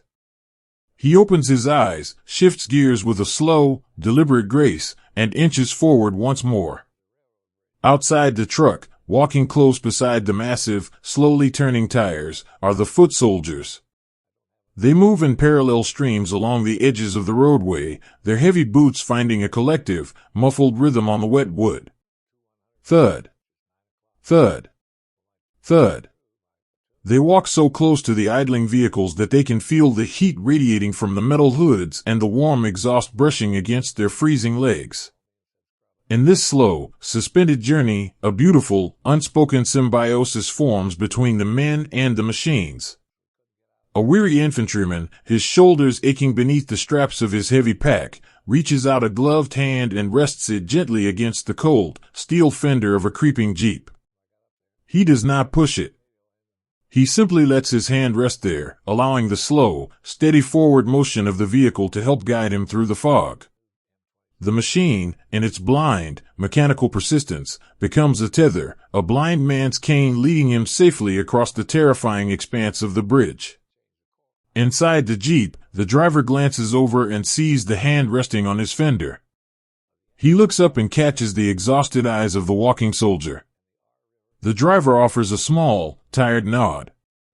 He reaches down beside his seat, retrieves a dented metal thermos, and unscrews the cup. He pours a small measure of tepid, bitter coffee and, reaching out through the open window, offers it to the walking man. The soldier takes it with a quiet murmur of thanks. He drinks it slowly, letting the faint warmth bloom in his chest, before handing the cup back. It is a tiny, fleeting transaction of grace, a shared moment of humanity amidst the overwhelming scale of the crossing. They are all just drops of water in this great, slow-moving tide, but they are holding onto each other, ensuring that no one is swept away by the dark. As the vehicles move onto the main span of the bridge, the structure begins to speak. It is carrying a weight it was never truly meant to hold. The massive iron girders groan, a deep, resonant sound of twisting metal that echoes through the misty valley. The wooden planks beneath the heavy tires creak and pop, shifting uneasily against the railway ties. To the men suspended above the river, the bridge ceases to be a mere object of engineering. It becomes a living, breathing creature, an ancient, tired giant carrying them across the sky. A sergeant, walking beside a half-track, looks down at the thick, riveted steel beams trembling beneath his feet. He feels a sudden, profound wave of sympathy for the bridge. It has been battered, scarred, and rigged with terrible things, yet it stands firm. It refuses to drop them into the freezing depths. "Hold on, old girl," the sergeant whispers softly into the damp wind, his voice a gentle, rhythmic cadence. "Just hold on a little longer. We're almost there. Just carry us a little further." It is a quiet prayer offered not to the heavens, but to the iron and the wood. The men step lightly, as if their own gentleness could somehow ease the burden on the strained pillars. They carry their own heavy weights, their fears, their exhaustion, and the precious, folded letters tucked inside their breast pockets, but they ask the bridge to carry it all. And the bridge obliges. It sways, it groans, but it holds. Suddenly, near the center of the span, the slow, rhythmic procession comes to a halt. A heavy transport truck, burdened with wooden crates and canvas tents, gives a rough, metallic cough. The engine sputters, shudders violently, and dies. Silence falls over that small section of the bridge, a sudden, heavy quiet that is far more terrifying than the noise of the engines. The driver of the stalled truck, a boy whose helmet is slightly too large for his head, feels a cold spike of panic pierce his chest. He frantically pumps the clutch, his hands shaking as he twists the ignition key. The engine whines, a high, desperate, grinding sound, but it refuses to catch. He can feel the eyes of the entire army pressing into his back. He feels the terrible bottleneck he has just created. His breathing grows shallow and fast, the edges of his vision blurring with the sudden, overwhelming stress of failing in the most dangerous place on earth. He twists the key again. Nothing. He drops his forehead against the cold steering wheel, a quiet, frustrated sob catching in his throat. But then, a shadow falls over his window. He looks up, expecting to see an angry officer, expecting to hear sharp shouts demanding he move the massive machine. Instead, he sees the face of an older mechanic, a man whose face is lined with grease and quiet wisdom. The mechanic does not yell. He does not bang on the door. He rests his forearms casually on the open window frame, leaning in with a calm, gentle demeanor, exactly as if they were broken down on a quiet country road on a Sunday afternoon. "Easy now, son," the older man whispers, his voice smooth and steady as a slow-moving stream. "She's just tired. We're all tired. Don't fight her." The mechanic reaches a hand through the window and rests it softly on the trembling boy's shoulder. He gives it a firm, reassuring squeeze. The warmth of that hand, the absolute absence of anger in the man's voice, breaks the spell of panic. "Take a breath," the mechanic says softly. "Push the clutch all the way to the floorboards. Count to 3, and give her just a little bit of gas. Nice and gentle." The boy nods. He closes his eyes and takes a deep, shuddering breath of the damp river air. He feels the solid, comforting weight of the mechanic's hand still resting on his shoulder. He pushes the heavy pedal down. He counts in his mind. 1, 2, 3. He turns the key, pressing his foot delicately onto the accelerator. The engine turns over, coughs once, and then roars back to life, settling quickly into a steady, reliable purr. The boy sags against the seat, a profound, sweeping wave of relief washing over him. He looks at the mechanic, his eyes wide with unspeakable gratitude. The older man simply smiles, patting the door frame twice with his grease-stained hand. "There she goes," the mechanic whispers, stepping back into the mist. "You're doing just fine. Take her on across." The line begins to move again. Creep. Stop. Breathe. The river of steel and souls flows on. It is a testament to the quiet, enduring resilience of ordinary men thrust into an extraordinary bottleneck of fate. They are navigating the razor's edge between the sky and the water, not with grand, sweeping gestures of defiance, but with small, invisible acts of grace. They share their coffee. They share their calm. They offer a steadying hand on a cold fender and a gentle word in a moment of panic. As the tires of the leading trucks finally leave the hollow, echoing planks of the bridge and meet the soft, solid mud of the eastern bank, there is no celebration. There is only a quiet, collective softening of shoulders. The men driving the machines let out long, slow sighs, feeling the blessed reality of the earth beneath them once more. They follow the winding dirt roads up into the dark, sheltering hills, making way for the thousands still waiting on the other side. Let the engines hum their low, soothing lullaby. Let the tires roll softly over the damp earth.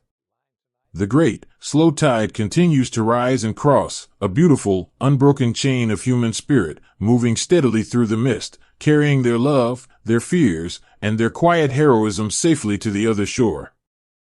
There is a profound and quiet betrayal when the sky, so often a canvas of dreams and starlight, begins to weep with heavy iron.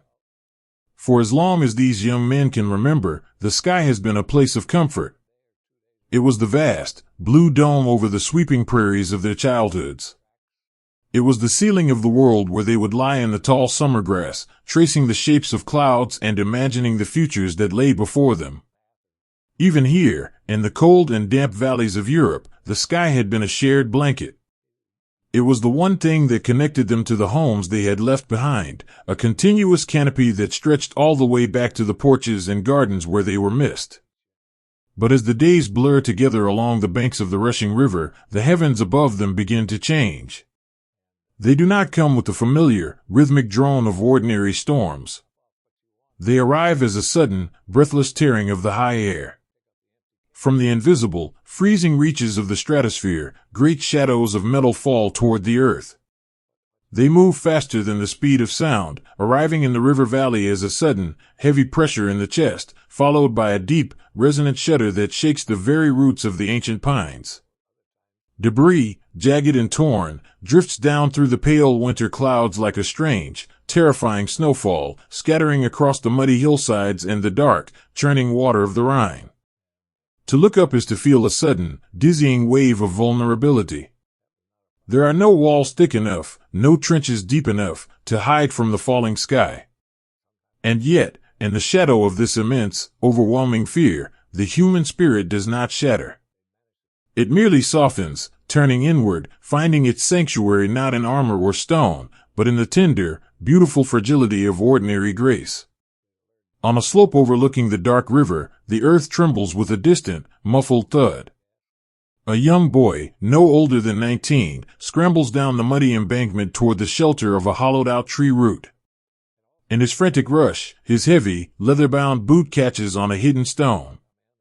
He tumbles forward, hands outspread, sliding into the damp, forgiving soil. When he sits up, his breath coming in quick, shallow gasps, he looks down at his leg. The thick olive wool of his trousers has torn at the knee, and beneath it, the skin is scraped and bleeding. In the grand, sweeping narrative of the world, a scraped knee is entirely invisible. It is a minor, mundane thing.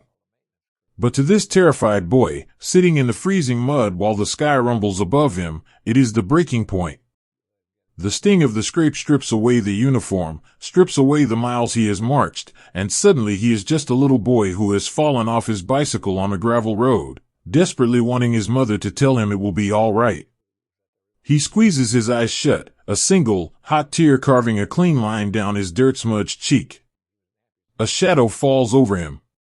It is not the shadow of falling debris, but the broad, stooped shoulders of an older medic. The man moves with a slow, deliberate calm, his canvas bag slung over his chest. He kneels beside the boy in the damp earth, moving as gently as a father kneeling beside a child's bed. The medic does not look up at the trembling sky. He focuses his entire universe on that small, scraped knee. "Let's take a look at that," the medic whispers, his voice a low, soothing hum that barely rises above the wind. He reaches into his canvas bag, his fingers finding a small, brown glass bottle and a square of pure, white cotton. He carefully rolls up the torn wool fabric. The air is cold against the boy's skin, but the medic's hands are warm. He pours a few drops of iodine onto the cotton. The scent rises in the damp air, sharp and clean and profoundly familiar. It is the smell of elementary school nurses' offices, of summer camps, of minor childhood mishaps. It is a smell that promises healing. "This might pinch just a little, son," the medic murmurs softly. He dabs the cotton against the scrape with infinite feather-light care. He does not rush. While the earth shivers and the clouds weep, this man creates a tiny, impenetrable bubble of peace. "You ever ride a bicycle back home?" the medic asks, his voice rhythmic and steady, drawing the boy's mind away from the noise. The boy nods, swallowing hard. "Yes, sir." "A red one?" "Schwinn." "I bet you took a few spills on that, didn't you?" The medic smiles, a warm, crinkling smile that reaches all the way to his tired eyes. He places a clean, square bandage over the knee, pressing the adhesive edges down with his thumbs. "This is no different. Just a little spill. You're going to be just fine." The medic pats the boy's leg, leaving his hand there for a long, comforting moment. In that simple, tender touch, the terror of the stratosphere dissolves. The boy takes a deep, shuddering breath, the knot in his chest loosening. He is grounded again, tethered to the earth by the simple, beautiful act of being cared for. Further down the line, in a narrow trench lined with damp pine boughs, another soldier sits with his knees pulled to his chest. He is listening to the strange, tearing sounds high above, his shoulders tense beneath his heavy coat. Suddenly, a small, scuffling noise breaks his concentration. He looks up and sees a dog. It is a scruffy, unremarkable terrier mix, its fur matted with the gray mud of the valley. Its ears are pinned flat against its head, and its tail is tucked so tightly it seems to disappear. The animal is completely terrified, lost in a world of loud noises and shaking ground, wandering aimlessly through the shadows. The dog lets out a low, trembling whine, looking down into the trench. The soldier does not hesitate. He clicks his tongue softly, a gentle, inviting sound. He reaches up, patting the side of the trench. "Come here, buddy," he whispers. "Come on down. It's safe here." The dog hesitates for a fraction of a second, and then, driven by the desperate need for comfort, it scrambles down the dirt wall, sliding into the bottom of the foxhole. The soldier unzips the front of his heavy woolen coat. He reaches out and gently pulls the trembling animal against his chest, wrapping the thick fabric around the dog's small body. He zips the coat halfway up, creating a warm, dark pouch. The dog presses its wet nose against the soldier's collarbone. The soldier can feel the frantic, rapid flutter of the animal's heart beating against his own ribs. He rests his chin on the top of the dog's head, smelling the damp earth and wet fur, and he begins to stroke the soft, sensitive spot just behind the dog's ears. Slowly, in the dark sanctuary of the coat, the frantic heartbeat begins to slow. The trembling eases. The dog lets out a long, shuddering sigh, resting its full weight against the soldier. As the sky rumbles and the metal falls somewhere far away, the soldier closes his eyes. He is no longer just a man hiding from the storm. He is a protector. In comforting the frightened animal, he finds a profound and beautiful comfort for himself. The rhythmic breathing of the dog becomes a lullaby, a biological, undeniable proof of life continuing in the face of destruction. They weather the falling sky together, two living creatures sharing their warmth, finding a perfect, silent grace in the mud. For the men who do not have a medic's gentle hands or a stray dog's warmth, there are always the letters. When the stratosphere tears open, the instinctive human reaction is to look for a shield. And so, the men reach into their breast pockets. They pull out the folded squares of paper, the envelope soft and worn from being touched 1,000 times. A soldier sitting beneath the sagging roof of a ruined barn unfolds a letter from his wife. He knows the words by heart, but he traces the loops of her handwriting with his freezing fingertips, reading them in the dim, gray light. She writes about the rain in Oregon. She writes about how the drops sound against the tin roof of their porch, how the garden is drinking it in, how she sits by the window with a cup of tea and watches the water nourish the earth. He reads the words, and he looks out at the pale, bruised sky over the river valley. He listens to the distant, muffled thuds of the falling debris. And with a quiet, incredible strength of will, he changes the world around him. He closes his eyes and imagines that the sounds are not metal and earth, but heavy raindrops falling on a tin roof. He imagines the smell of the damp pine is the smell of his own garden. He wraps his mind entirely in her words, letting her love form an invisible, impenetrable canopy over his head. The sky above him is no longer a source of terror. It is just a rainy afternoon at home, and he is safe inside, waiting for the storm to pass. This is the quiet resilience of the human heart. It refuses to be hollowed out by fear. When the heavens drop iron, the men on the ground answer with gentleness. They share a canteen of cold water, passing it back and forth in the shadows. They lean against one another, shoulder to shoulder, sharing the simple comfort of physical presence. They whisper stories of their hometowns, of the girls they danced with, of the meals they will eat when the world is quiet again. They weave a safety net out of their shared humanity, catching one another when the fear becomes too heavy to carry alone. Eventually, the tearing of the high air begins to fade. The deep, rumbling echoes roll away down the valley, swallowed by the ancient, persistent rushing of the river. The dust settles back onto the dormant grass. The gray clouds seal themselves back up, returning to a smooth, unbroken canvas. The silence returns, thick and heavy and peaceful. In the hollowed-out root, the boy looks down at his bandaged knee, feeling the dull, ordinary ache, and smiles a small, tired smile. In the trench, the scruffy dog sleeps soundly against the soldier's chest, rising and falling with every deep, even breath. And beneath the ruined barn, the letter is carefully folded and tucked safely back over a steady, beating heart. The sky may weep with iron, but the earth is held together by love. Let the clouds drift silently overhead. Let the mist roll gently through the pine branches. The men have survived another storm, anchored to the world and to each other by the small, beautiful moments of kindness that no falling star could ever destroy. Rest now, in the quiet aftermath, wrapped in the warmth of a shared and enduring grace. To step into the dark river at midnight is to surrender entirely to the cold, ancient breathing of the earth. The Rhine in the dead of winter is not simply water. It is a heavy, moving shadow, born from the melting snows of distant mountains, carrying the freezing memory of the Alps down through the valleys. In the deep, quiet hours of the night, the river turns the color of obsidian. It reflects no light, only the pale, ghost-like slivers of a hidden moon. It rushes on with a low, hypnotic murmur, completely indifferent to the armies that wait upon its banks. Hidden among the tangled roots and weeping willows of the shoreline, a small group of young men stand in the freezing mud. They are wearing thin, tight suits of dark rubber, their skin heavily coated in thick, pale grease to keep the biting chill at bay. They are the frogmen. They have been given an impossible, desperate task, to slip into the black water, to swim miles through the freezing current, and to place explosives against the great iron pillars of the bridge. It is a mission born of a fading empire, a final, fragile attempt to change the course of a war that has already moved past them.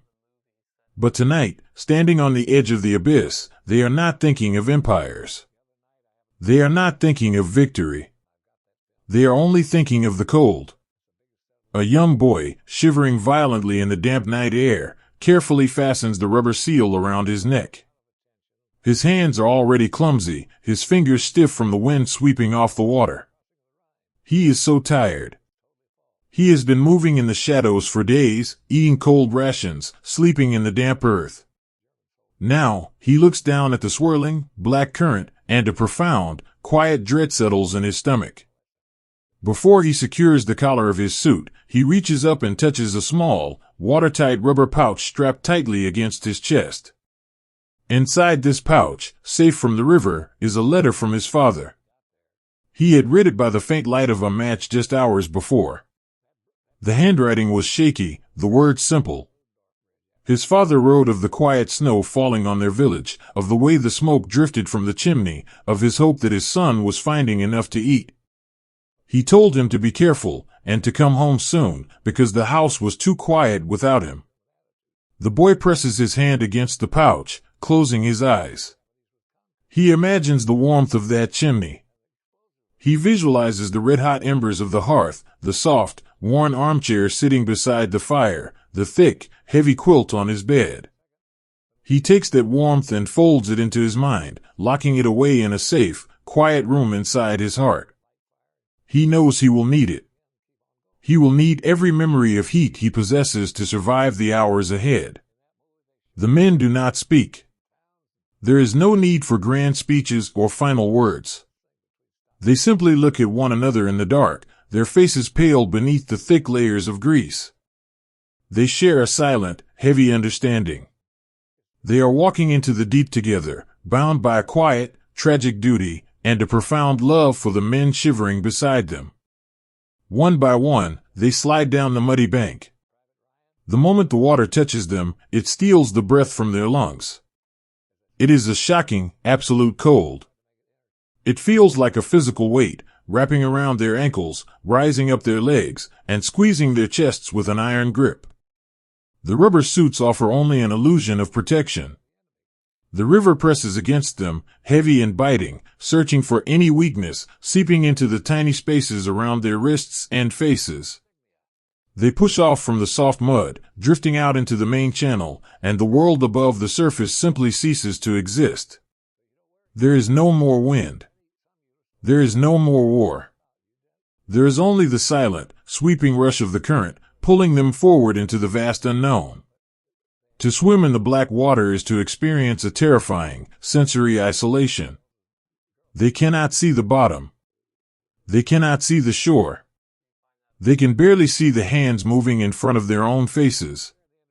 They are suspended in a heavy, freezing void, moving like slow, silent ghosts beneath the ice. The young boy kicks his legs, his muscles already protesting against the chill. He focuses on the rhythm of his breathing. And through the nose, a slow, agonizingly cold breath of air. Out through the mouth, a stream of silver bubbles rising to the surface. Breathe in the dark. Breathe out the fear. He tries to find the current, to let the river do the heavy work, but the water is chaotic. It swirls and eddies, pulling him down, pushing him sideways. He has to fight for every inch, his arms sweeping through the heavy water in a slow, exhausting arc. As the minutes stretch into an eternity, the cold begins to change. The initial, biting shock slowly fades, replaced by a deep, numbing ache that settles directly into the bone. His hands and feet grow heavy, completely stripped of sensation. He feels as though he is swimming in a dream, his limbs moving of their own accord, disconnected from his mind. It is here, in the freezing depths, that the true danger lies. It is not the drowning. It is the overwhelming, seductive desire to simply stop. The cold whispers to him. It tells him that he is so very tired. It tells him that the water is soft, that it is a dark, velvet blanket waiting to wrap him in a peaceful, eternal sleep. He feels his eyelids growing heavy behind his goggles.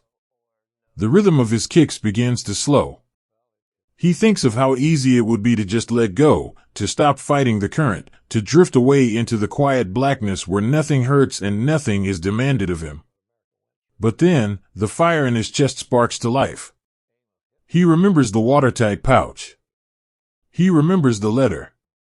He forces his mind back to the hearth in his village. He imagines the heat radiating from the bricks, sinking into his freezing skin. He pictures his father's hands, withered and warm, placing a fresh log onto the fire. He concentrates on the smell of wood smoke and the soft, orange glow of the embers. I am warm, he whispers in his mind, a frantic, silent mantra against the dark. I am sitting by the fire. I am going home. He uses the memory of love as a furnace, burning it to keep his heart beating in the ice. He forces his leaden legs to kick. He forces his numb arms to pull. He swims not for the fading empire, not for the bridge in the distance, but for the quiet, snowy village that is waiting for his return. Suddenly, a shape bumps against him in the dark. He startles, breaking his rhythm, swallowing a mouthful of freezing, metallic river water. He coughs, struggling to keep his head above the surface. Through the gloom, he sees the face of the man swimming next to him. It is an older soldier, a man who had shared his rations with the boy just yesterday. The older man's face is drawn and pale, his eyes wide with his own private battle against the cold. The older man can see that the boy is faltering. He can see the heavy, sleepy blinking of the boy's eyes, the slow, weak movements of his arms. Without a word, the older man reaches out across the churning water. His thick, neoprene-gloved hand grabs the heavy strap of the boy's harness. He pulls the boy closer, anchoring him in the chaotic current. They tread water together in the freezing dark, their faces just inches apart. The older man does not let go. He holds the boy's gaze, his eyes fiercely bright in the pale moonlight filtering through the clouds. There are no orders given. There are no reprimands. The older man simply squeezes the harness, a firm, grounding pressure that sends a jolt of awareness through the boy's numbed body.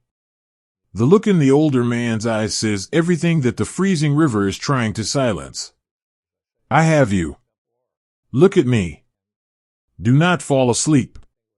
We are going to make it to the shore. The boy nods, a slow, clumsy dip of his chin. He takes a deep, gasping breath, finding a new, hidden reserve of strength born entirely from the touch of his friend. The older man releases the harness, but stays close, matching his strokes perfectly to the boy's. They swim in unison, a fragile, beautiful partnership of shared endurance. They are two tiny, shivering sparks of life moving through an endless ocean of cold, keeping each other alight. As they swim on, the tragic reality of their journey begins to settle over them. They know, in the quiet, honest corners of their minds, that the explosives they drag behind them are useless. They know the bridge is heavily guarded, that the water is too swift, the night too bright. They are men fighting for a lost cause, asked to sacrifice themselves to the river for a war that is already drawing to a close. But in the icy water, the grand politics of the world do not matter. The uniforms do not matter. The mission slowly dissolves into the current, washed away by the sheer, desperate need to survive. They are no longer soldiers. They are just human beings, fighting to draw their next breath beneath the ice. Eventually, the shape of the river begins to change. The water grows shallower, the current slowing as it catches against the curve of the eastern bank.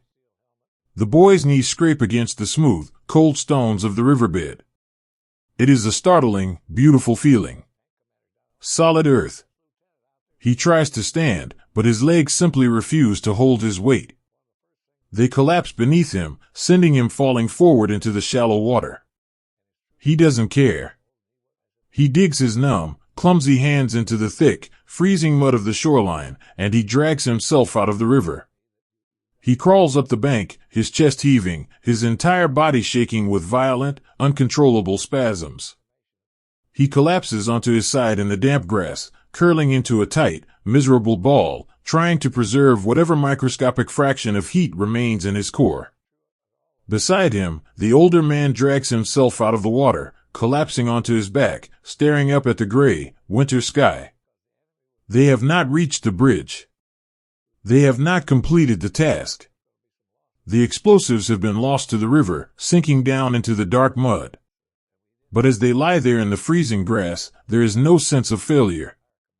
There is only a profound, overwhelming relief. They survived the ice. The boy reaches a trembling hand up to his chest. He feels the watertight pouch. The letter is safe. The memory of the fire is safe. He closes his eyes, letting the violent shivering rack his body, knowing that with every breath, the cold is slowly beginning to retreat. Far down the bank, footsteps approach. Flashlights cut through the mist, casting long, sweeping beams of warm, amber light over the grass. American voices call out in the dark, gentle and questioning. The German frogmen do not run. They do not reach for weapons they do not have.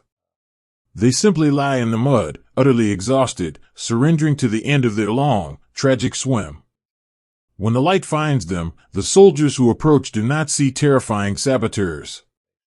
They see freezing, broken boys, wrapped in useless rubber, shivering so hard their teeth click together. An American soldier drops his rifle, pulling a thick, dry woolen blanket from his pack. He kneels beside the young boy, wrapping the heavy fabric around his shaking shoulders, tucking it tight against the cold wind. He speaks in a low, soothing murmur, words the boy cannot understand, but a tone that is perfectly, universally clear. It is the tone of mercy. The river flows on behind them, dark and ancient and indifferent. It has washed away the mission, washed away the enmity, leaving only the beautiful, fragile truth of their shared humanity. Let the warmth of the blanket seep into his skin. Let the violent shaking slowly ease into a quiet, rhythmic breath. The dark water is behind him now. The long swim is over. He is safe on the quiet earth, wrapped in the gentle, forgiving kindness of the dawn. There is a special, quiet grace in hands that know how to heal a broken world. The great iron bridge still stands, spanning the vast, dark water of the ancient river, but it is deeply bruised. It has carried the weight of a crossing army, it has shuddered beneath the heavy thunder of the ridges, and it has borne the terrible, invisible strain of its own scarred iron. It is a majestic, wounded giant, groaning softly in the damp winter wind, suspended between the pale sky and the deep, swirling currents below. Now that the front lines have moved forward, pushing deeper into the hills, a new kind of quiet settles over the river valley. The deafening roar of the march has faded, replaced by a different, more deliberate symphony. It is the steady, rhythmic sound of mending. Out onto the sweeping, open spans walk the engineers. They do not move with the tense, hurried steps of the infantry. They walk with the slow, measured confidence of men who understand the language of structures. They are the builders. In a time and a place defined entirely by how things are broken apart, these men have arrived to put things back together. They carry heavy leather tool belts that clink softly with every step. They carry long, wooden-handled hammers, heavy wrenches, and thick coils of wire. Their olive-drab coats are permanently stained with the dark, fragrant smears of grease and machine oil. To look at them is to see the quiet, enduring strength of ordinary labor. They are boys who grew up in the shadow of great steel mills, boys who learned to turn wrenches in small-town garages, boys who know the exact, satisfying feeling of driving a nail perfectly straight into a piece of white pine. Now, they find themselves suspended hundreds of feet in the air, balancing on narrow steel beams slick with winter mist. It is a dizzying, beautiful isolation up in the iron canopy. The wind moves freely here, unhindered by the trees, sweeping through the intricate latticework of the bridge with a low, mournful whistle. Below them, the river looks like a dark, moving ribbon, its ancient voice reduced to a soft, continuous murmur. They are floating in a sea of gray clouds, anchored to the world only by the thick leather harnesses strapped around their waists and the sure, steady grip of their own calloused hands. On a high crossbeam, a young welder from a bustling Midwestern city sits with his legs dangling over the open air. He is entirely at peace in the heights. He traces the deep, jagged crack in a massive steel plate with his bare fingertips. He touches the cold metal not as an inanimate object, but as a patient. He feels the subtle vibrations shivering through the iron, listening to the bridge as it subtly shifts in the wind. He pulls heavy, thick leather gloves over his freezing hands. He lowers a dark, heavy mask over his face, instantly shutting out the pale daylight, reducing his entire world to a small, rectangular window of dark green glass. He strikes the torch. With a soft, hissing pop, a brilliant, blinding star of blue-white light blooms in the mist. It is a fierce, beautiful spark of creation. As he brings the flame to the iron, a shower of golden sparks cascades down into the fog, falling like tiny, dying meteors toward the river. The smell of the air instantly changes, filling with the sharp, clean, metallic scent of ozone and melting steel. Beneath the mask, the boy's face is bathed in the warm, flickering glow. He moves the torch with infinite, deliberate care. He is weaving a seam of molten metal, binding the torn edges of the bridge back together. It is an act of profound, quiet heroism. Every inch of new steel he lays down is a promise. It is a promise to the men who still need to cross, and it is a promise to the bridge itself, a whispered reassurance that it will not be allowed to fall. He loses himself in the hypnotic, fluid motion of the weld. The war vanishes. The cold vanishes. There is only the beautiful, glowing puddle of liquid iron, and the steady, guiding rhythm of his own hand. Hours pass in this suspended reality. The cold of the river valley is absolute, a damp, heavy chill that slowly seeps through their wool coats and settles into the deep aches of their muscles. Walking carefully along the lower girders, moving with the practiced balance of a tightrope walker, comes an older sergeant.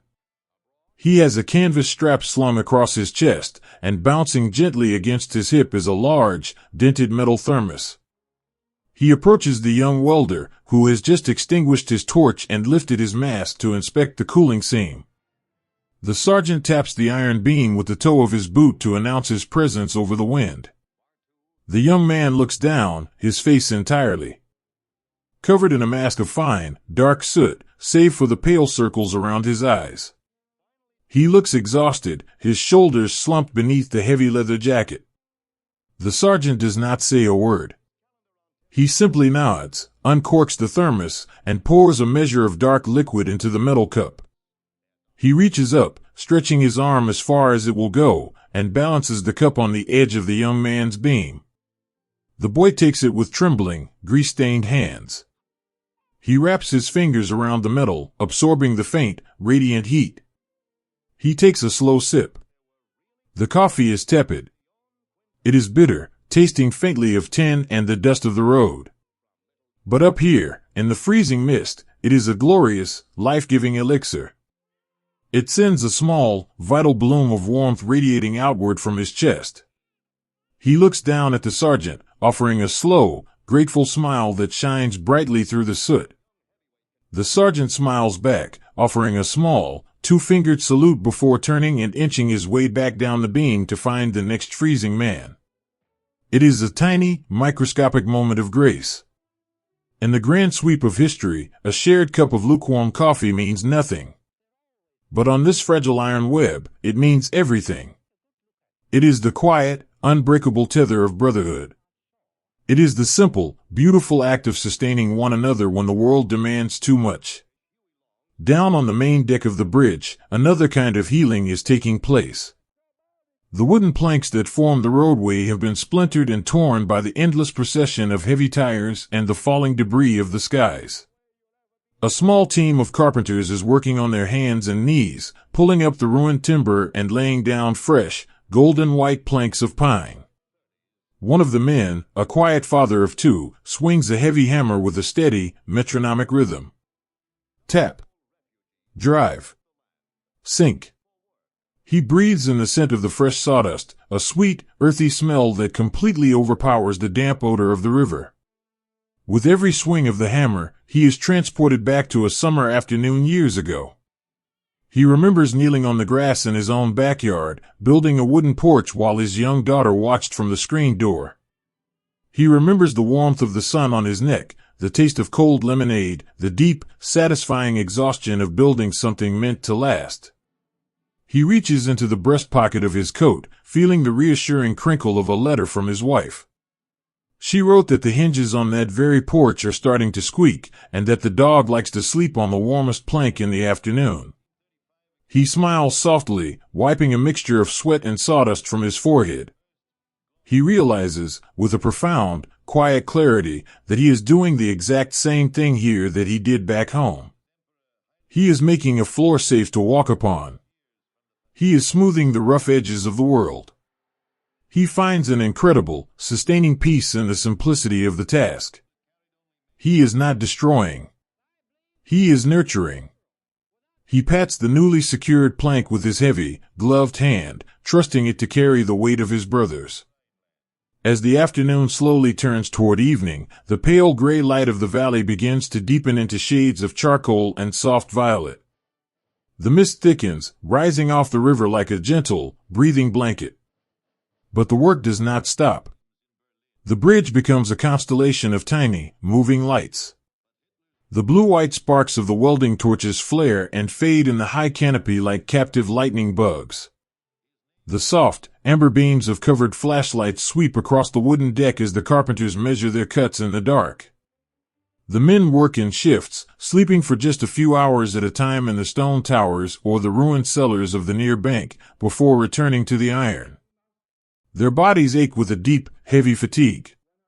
Their hands are bruised, their knuckles scraped, their fingernails permanently lined with grease and dirt. Yet, beneath the physical suffering, there is a glowing, quiet pride. They can feel the bridge growing stronger beneath their feet. The terrible, ominous groans of the strained iron have been silenced, replaced by a solid, reassuring hum as the wind moves through the newly bound girders. They have taken a broken, shattered thing, and through the sheer force of their own sweat and gentleness, they have made it whole again. Late in the night, the young welder finishes his final seam. He extinguishes his torch, the sudden darkness wrapping around him like a soft cloak. He pushes his mask up and looks out over the valley. The river flows on below, an endless, murmuring ribbon of black. The hills on either side are quiet, sleeping beneath the vast, starry sky.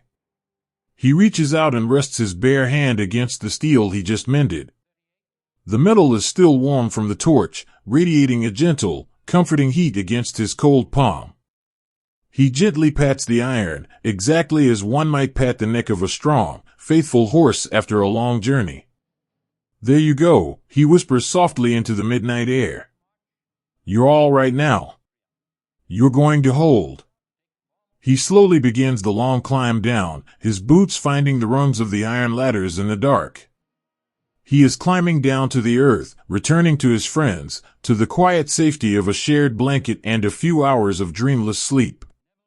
The hands that bound the iron have finished their work for the night. They are hands that know the poetry of tools, the rhythm of a hammer, the brilliant, healing light of a spark in the dark. Let the bridge stand silently in the mist. Let the wind sing gently through the newly mended steel. The giant is resting, nursed back to health by the quiet, everyday heroism of men who understood that even in the darkest of times, the most beautiful thing a human being can do is to heal. Breathe in the cool, clean air of the river valley. The structure holds. The world is steady. And the builders sleep peacefully in the shadows, their calloused hands resting gently at their sides, dreaming of the porches and the quiet hometowns waiting for their return. Even things made of iron and stone eventually grow too tired to stand.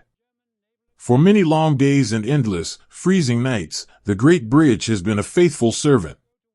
It has stood resolute above the dark, swirling waters of the ancient river, bearing a burden it was never designed to carry. Across its battered wooden planks, a continuous, heavy river of men and machines has flowed without pausing to rest. The bridge has absorbed the weight of countless heavy boots, the grinding pressure of wide rubber tires, and the deep, trembling vibrations of thousands of idling engines. It has taken the wounds of the sky, the biting frost of the winter, and the desperate, hurried repairs of the engineers. It has given everything it has to give. And now, the giant is finally beginning to falter. You can hear it in the quiet spaces between the passing trucks. It is a sound that does not belong to the natural world of the river valley. It is not the wind moving through the bare branches of the pines, nor is it the gentle, rhythmic rushing of the water against the stone piers. It is a low, mournful sigh, born deep within the marrow of the iron. To the men crossing, it is just another terrifying noise in a world filled with terrors. But to the engineers, the quiet, grease-stained men who have spent the last several days suspended in the mist, binding the torn steel with sparks and wire, that sound is deeply, profoundly personal. They know the bridge. They know its scars, its bends, its fragile places. They have placed their bare hands against its cold skin and felt its pulse. Now, standing on the muddy banks in the pale, gray light of the afternoon, they listen to the bridge as a worried father listens to the labored breathing of a sick child. An older engineer, a man whose hair is the color of the winter frost, walks slowly to the edge of the stone approach. He does not carry a wrench or a heavy coil of cable. There is nothing left to tighten. There is nothing left to patch. The damage is no longer a matter of broken parts. It is a profound, structural exhaustion that cannot be cured by human hands. He reaches out and rests his thick, calloused palm flat against the massive steel girder anchoring the bridge to the earth. He closes his eyes and simply feels. Beneath his hand, the iron is trembling. It is a fine, high-frequency vibration, like the shivering of a great, noble horse that has been ridden far beyond the limits of its endurance. Every time a heavy transport truck rolls over the center span, the vibration spikes, accompanied by a deep, resonant crack that echoes softly through the misty valley. It is the sound of rivets finally surrendering, popping free from the immense strain, falling silently into the dark water far below. The older engineer bows his head. A heavy, empathetic sorrow settles over his tired shoulders. He feels a quiet, beautiful heartbreak for the structure. It has saved thousands of lives. It has stood firm when the world demanded it fall. And now, it is crying out, asking for permission to simply lay down its burden and rest. I know, the engineer whispers softly to the cold metal, his voice barely louder than the damp wind. I know how heavy it is. You've done so well. Just a little longer. Just a few more. He speaks to the bridge not as a collection of manufactured parts, but as a living, breathing companion. In the lonely, freezing isolation of the river valley, the men have poured so much of their own hope and sweat into the structure that it has absorbed a piece of their humanity. Its weariness is their weariness. Its groaning is the echo of their own aching bones and sleep-deprived minds. Up on the wooden deck, the slow, crawling procession continues.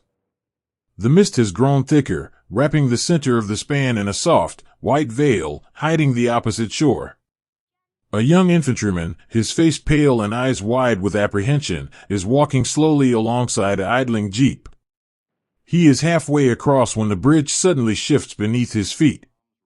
It is a sickening, lateral sway, accompanied by a long, drawn-out screech of twisting metal that vibrates right through the soles of his boots and up into his teeth. The boy freezes. The breath catches in his throat. He looks wildly toward the edge of the planks, staring down at the hypnotic, swirling black water waiting in the abyss. The sheer, overwhelming panic of falling threatens to paralyze him entirely. He drops to one knee, his gloved hands gripping the damp, splintered wood with a desperate, white-knuckled intensity. Out of the fog, a figure materializes. It is one of the bridge guards, an engineer whose coat is completely soaked through with the winter condensation. The guard does not shout.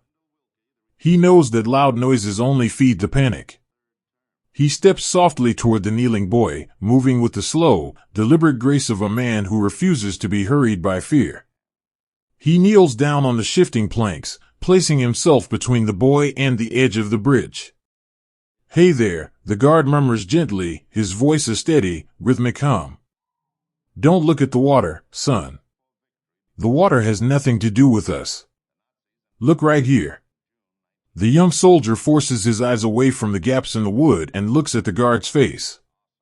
It is a kind face, lined with exhaustion, smeared with grease, but radiating a profound, absolute calm. "She's just settling," the guard whispers, placing a warm, heavy hand over the boy's trembling fingers. "Old iron likes to complain when it's cold. But she's holding us. She's not going to let you fall today. I promise you that." The guard's voice is a lifeline cast into a dark sea.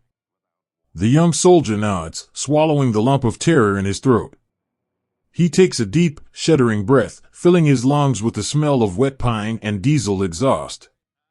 The guard keeps his hand over the boy's fingers, slowly helping him rise back to his feet. "Nice and light," the guard says, offering a small, reassuring smile. "Just walk like you're trying not to wake the neighbors. You're almost home." The boy nods again, his shoulders dropping a fraction of an inch. He lets go of the wooden deck and begins to walk, his steps softer, his breathing steadier, guided through the mist by the gentle grace of a stranger's kindness. As the afternoon light begins to fail, the gray sky deepens into a bruised, melancholic purple. The groaning of the bridge becomes more frequent, a continuous, mournful chorus rising from the river valley. In the shelter of one of the great stone towers, a small group of engineers has gathered around a tiny, shielded lantern. They are taking a brief, precious moment of rest, their hands wrapped around tin cups of tepid water. They sit in silence, listening to the agonizing sounds of the iron above them. One of the men, a quiet boy from a coastal town, pulls a folded letter from the breast pocket of his uniform. The paper is soft, worn thin at the creases, carrying the faint, comforting scent of lavender. It is a letter from his mother. He holds it up to the dim amber light of the lantern. He has read it so many times that he does not need to see the words, but the physical act of looking at her handwriting grounds him. She writes about the old, majestic elm tree that stood in their front yard since before he was born. She writes that a late autumn storm had finally broken its spirit. The great trunk had split, and the heavy branches were leaning dangerously close to the roof. She describes the gentle, sorrowful process of having the neighbors come to slowly, carefully take the old tree down. She writes of how the yard looks so empty now, but how she understands that everything, no matter how strong or how deeply rooted, eventually reaches the end of its time in the sun. The boy lowers the letter, resting it gently against his chest. He listens to the loud, agonizing creak of a massive steel tension bar stretching beyond its capacity just outside the stone tower. He realizes, with a heavy, peaceful acceptance, that the bridge is no different than the old elm tree. It has stood in the river for decades. It has watched the seasons change, watched the ice melt, watched the generations pass. And now, its season is ending. He looks at the other engineers sitting in the shadows. They are all listening. They all know. There is no frantic rush to gather tools, no desperate shouting to patch the unpatchable. There is only a quiet, reverent vigil. They are sitting with a dying friend, offering the only comfort they have left to give, their presence, and their understanding. "She's tired," one of the men whispers into the dark, his voice thick with unshed tears. "She is," the boy with the letter replies softly. "She's carried enough. It's all right to be tired." This is the profound, tragic beauty of their resilience. They do not curse the bridge for failing them. They do not view its groaning as a betrayal. They view it with an overwhelming, tender gratitude. They know that every single minute the iron remains suspended in the air is a gift. Every truck that reaches the eastern shore, every footstep that finds the solid mud, is a borrowed miracle. The mist turns to a fine, freezing drizzle as night completely envelopes the valley. The condensation beads on the massive steel girders, gathering in heavy droplets that slowly slide down the dark metal. To the men watching from the banks, it looks exactly as though the giant is weeping. The tears of the bridge fall silently into the rushing river below, rejoining the ancient water. The engineers walk along the approaches, gently resting their hands on the stone and the iron. They are saying their quiet goodbyes. They are thanking the beams and the rivets for holding on just a little bit longer. They are whispering their pardons to the wood and the steel. There is a serene, almost holy atmosphere in the damp night air. The frantic urgency of the war has been temporarily suspended, replaced by a deep, beautiful meditation on the frailty of all things. A young mechanic leans against a wet stone pillar, his eyes closed, listening to the symphony of the failing structure. He imagines the bridge as a great, weary traveler, arriving at the end of a long and difficult road. He imagines the iron muscles finally relaxing, the terrible tension finally unwinding. He reaches into his own pocket, his fingers brushing against a photograph of his wife. He draws strength from her smile, sending that strength out into the cold, damp air, wishing the bridge a peaceful rest. "You can let go now," he whispers, a breath of white vapor rising into the fog. "We're safe. You got us across. You can sleep now." The river sings its low, continuous lullaby beneath them, a song of moving water and deep, waiting earth.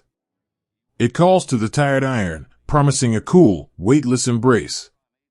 It promises an end to the heavy burdens, an end to the shaking thunder, an end to the endless marching of boots. Let the giant lament its final hours. Let the sorrowful groans echo through the misty hills, a beautiful, tragic song of endurance and surrender.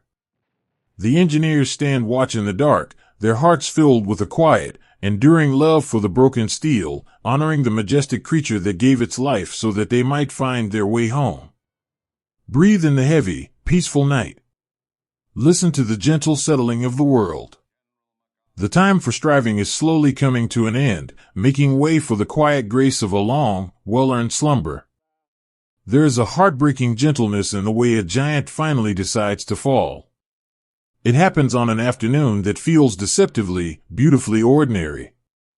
The heavy, gray clouds that have blanketed the river valley for weeks have finally begun to thin, allowing pale, fragile rays of winter sunlight to touch the earth. The light dances across the swirling, dark currents of the Rhine, turning the whitecaps into shimmering silver. The deafening thunder of the distant ridges has moved far to the east, leaving behind a profound, ringing quiet. For the first time in what feels like a lifetime, the air smells less like smoke and sulfur, and more like damp pine, wet stones, and the promise of a distant spring. Out on the wounded iron of the Ludendorff Bridge, the engineers are continuing their quiet, steady work. The desperate, frantic rush of the early crossings has passed. The great armies are already on the other side, moving into the forests, leaving the bridge to the men who understand its aching bones. Suspended high above the water, these men move with a relaxed, familiar rhythm. They have spent so many days and nights on this swaying iron path that it has become a strange, suspended home. They know exactly which wooden planks to avoid. They know the unique pitch of the wind as it whistles through the steel latticework. A young engineer, sitting on a crossbeam near the center of the span, has pushed his heavy helmet back on his head to feel the pale sunlight on his forehead. He is holding a heavy steel wrench, but he is not working. He is taking a moment of quiet rest, looking down at the ancient river flowing endlessly beneath his dangling boots. Tucked safely inside the breast pocket of his coveralls is a letter he received just that morning. It is from his father, a quiet man who runs a hardware store in a small, sleepy town in the American Midwest. The letter smells faintly of machine oil and peppermint. His father wrote about planting the spring garden, about how the soil is finally soft enough to turn, and how he left a patch of earth empty, waiting for his son to come home and plant the tomatoes, just as they always did together. The boy smiles, a soft, radiant expression that erases the exhaustion from his young face. He pats the pocket, feeling the crinkle of the paper. He looks around at the massive iron beams surrounding him, and he feels a deep, quiet pride. They have kept the bridge alive. They have nursed the broken steel, binding it with sparks and sweat, and they have saved countless lives in the process. He feels entirely at peace. And then, the bridge simply breathes its last. It does not happen with a violent, deafening explosion. It does not happen in a terrifying rush of fire and smoke. It happens with a slow, agonizingly soft surrender.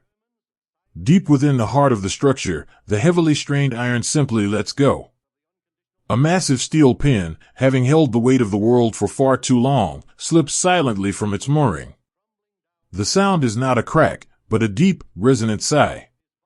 It is a sound that vibrates through the soles of the engineers' boots, traveling up their spines and settling heavy in their chests. The young boy on the crossbeam stops smiling. He does not scream. He does not scramble frantically for the shore. There is an immediate, profound understanding that the time for running has passed. The great iron span beneath him begins to bow. It sags downward in a slow, dreamlike motion, exactly like a weary traveler finally dropping to their knees in the soft earth. To the men standing on the muddy banks of the river, time seems to stretch out, bending and warping until seconds feel like hours. They are frozen, trapped in a stunned, breathless silence.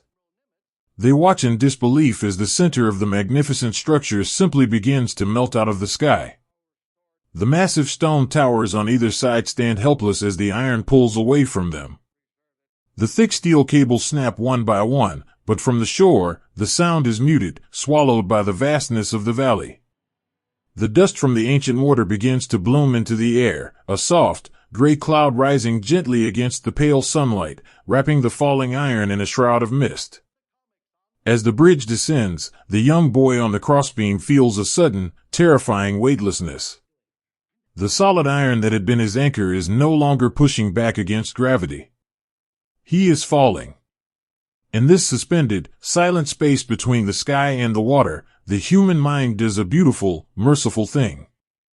It strips away the terror. It removes the chaotic noise of the world. The boy closes his eyes. He does not look down at the rushing, dark water rising up to meet him. He turns his mind entirely inward, seeking the warmest, safest place he has ever known. He imagines the patch of soft, turned earth in his father's garden.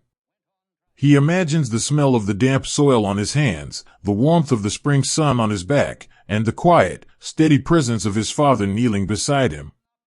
He holds onto that memory with every ounce of his soul. He wraps himself in the scent of peppermint and machine oil. He is not falling into a freezing river in a broken world. He is going home. All along the falling span, the brave men who bound the iron accept the embrace of the river. There is no panic. There is only the quiet, profound dignity of men who have given everything they had to give, gracefully surrendering to a force much greater than themselves. And then, the iron meets the water. The splash is immense, a great, white plume of river water rising high into the winter air, catching the sunlight and turning into a fleeting, beautiful rainbow. The dark waves roll outward, rushing toward the muddy banks, washing over the roots of the weeping willows. And then, the dust settles. The water calms. The great, empty space in the sky reveals itself. On the shore, the silence is absolute and devastating. Hundreds of men stand completely still, their faces pale, their eyes wide and unblinking. The bridge is gone. The majestic, wounded giant that had been the center of their entire universe for days has simply vanished beneath the ancient currents. A soldier standing near the edge of the stone approach is holding a dented tin cup of coffee. His fingers go completely numb. The cup slips from his grasp, tumbling silently into the soft mud, the dark liquid spilling out and soaking into the earth. He does not notice. He is staring at the empty air, trying to comprehend the sheer, impossible suddenness of the loss. He had walked across that very span just yesterday. He had been terrified, paralyzed by the swaying wood and the dark water, and an engineer, a man with a soot-stained face and a gentle smile, had taken him by the arm and guided him safely to the other side. Now, that man is gone. Swallowed by the very river he had helped so many others to conquer. The soldier drops slowly to his knees in the damp grass. He does not wail. He does not cry out in anger. He simply lowers his head, the first hot, quiet tears slipping down his dirty cheeks. This is the profound, intimate grief of the riverbank. It is not the loud, chaotic grief of a battlefield. It is a soft, heavy sorrow, as deep and quiet as the Rhine itself. Men slowly reach out to one another. In the stunning silence, they find comfort in the simplest of touches. A hand rests gently on a trembling shoulder. A combat-hardened sergeant pulls a young, weeping boy against his chest, holding him tightly as they stare out at the swirling water. They stand shoulder to shoulder, a broken brotherhood mourning the loss of the quiet heroes who had built a path through the sky. Beneath the surface of the dark, rushing water, the iron finally comes to rest. The twisted steel girders and the shattered wooden planks settle into the soft, ancient mud of the riverbed. And resting with them are the folded squares of paper. The letters from the Midwestern hardware stores, from the coastal towns, from the quiet porches and the sunlit kitchens. The water seeps into the breast pockets of the woolen coats, gently touching the ink. The looping handwriting, the words of love, the promises of spring gardens and squeaking screen doors, they slowly dissolve, bleeding into the current. But the love contained within those letters is not washed away. It simply becomes part of the river. It flows downstream, carried by the ancient waters, a silent and visible tribute to the boys who carried it. On the banks, the afternoon light begins to fade, surrendering to the creeping shadows of twilight. The men do not move. They hold their quiet vigil on the muddy shores. They watch the ripples fade, watching the river return to its smooth, unbroken rhythm. They know that tomorrow, they must continue. They know that new, floating bridges are already being built downstream, that the war will not wait for their broken hearts to mend. But tonight, they give themselves to the sorrow. A medic walks slowly along the shoreline, his canvas bag hanging heavy and useless at his side. He stops at the very edge of the water, where the current laps gently against the smooth stones. He crouches down and reaches his bare hand into the freezing river. He lets the water wash over his fingers. He is not trying to rescue anyone, the time for that has passed. He is simply reaching out, trying to touch the place where his friends have gone. He closes his eyes and whispers a quiet, beautiful prayer into the damp wind. He prays not for victory, and not for glory. He prays for peace. He prays that the water was gentle. He prays that the young men did not feel the cold, but only felt the warmth of the memories they held in their hearts. He asks the ancient river to cradle them softly, to rock them into a quiet, eternal sleep beneath the gray sky. When the iron wept, it took the best of them down into the dark. But it also left behind a profound, enduring legacy of gentleness. The men on the banks will never forget the soot-stained faces, the steady hands, and the quiet courage of the engineers who held the world together until they simply could not hold it anymore. The stars begin to appear in the pale evening sky, reflecting off the dark surface of the Rhine. The river murmurs its continuous, soothing lullaby, a song older than iron, older than sorrow. Let the tears fall silently on the muddy banks. Let the heavy, peaceful night settle over the valley. The bridge is gone, but the love remains, echoing in the quiet spaces, a gentle, whispered reminder of the brave, beautiful boys who sleep beneath the ancient tide. The world does not stop for our sorrow, but sometimes it offers a gentle rhythm to help us heal. On the morning after the great iron giant fell, the sky over the river valley is a pale, forgiving canvas of soft white clouds. The space where the bridge used to stand is startlingly empty. The massive stone towers remain on the banks, quiet and orphaned, watching over the deep, swirling water that now flows unbroken from horizon to horizon. To the men standing in the damp grass, looking out at the empty air, the absence is a heavy, physical thing. It is a profound quiet that settles deep in the chest. They carry the memory of the falling iron. They carry the sorrow of the friends who slipped beneath the surface. But the human heart is a miraculous, resilient thing. When it is shattered, it does not simply stop beating. It finds a way to stitch itself back together, using the only threads it has left, routine, purpose, and the gentle presence of others. Down at the water's edge, just a short distance from the ruined stone approaches, a new kind of work has already begun. It is not the loud, desperate work of patching broken steel. There are no blinding blue sparks of welding torches, no deafening groans of strained iron. This work is quiet. It is measured. It is the rhythmic, steady cadence of men building a path that moves with the river, rather than fighting against it. They are building the pontoon bridges. These are not grand monuments of engineering. They are humble, beautiful things, made of heavy dark green canvas, thick rubber, and sturdy pine. Great inflatable boats are carried down the muddy banks on the shoulders of weary men, placed softly into the freezing, dark currents of the Rhine. Instead of towering above the water, these new bridges rest directly upon it. They accept the shape of the river. A young engineer stands knee-deep in the freezing shallows, his hands wrapped in thick wool gloves.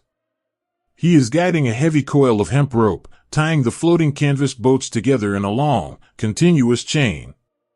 As he pulls the wet rope tight, he feels the boat beside him shift and bob against his hip. It is a gentle, rocking motion, perfectly synchronized with the breathing of the ancient current. He closes his eyes and leans his weight against the canvas. For the first time in weeks, he does not feel the rigid, terrifying vibration of an unyielding world about to break. He feels a soft, yielding embrace. The rhythmic swaying of the boat in the water reminds him of a canvas hammock strung between two apple trees in his family's backyard. He remembers lying in that hammock on a lazy Sunday afternoon, feeling the gentle breeze push him back and forth, listening to the distant hum of honeybees. The memory is so vivid, so intensely peaceful, that the tight, aching knot of grief in his chest begins to loosen, just a fraction of an inch. He lets out a long, shuddering sigh. A single tear escapes his closed eyes, mixing with the damp mist on his cheek. It is a tear of release.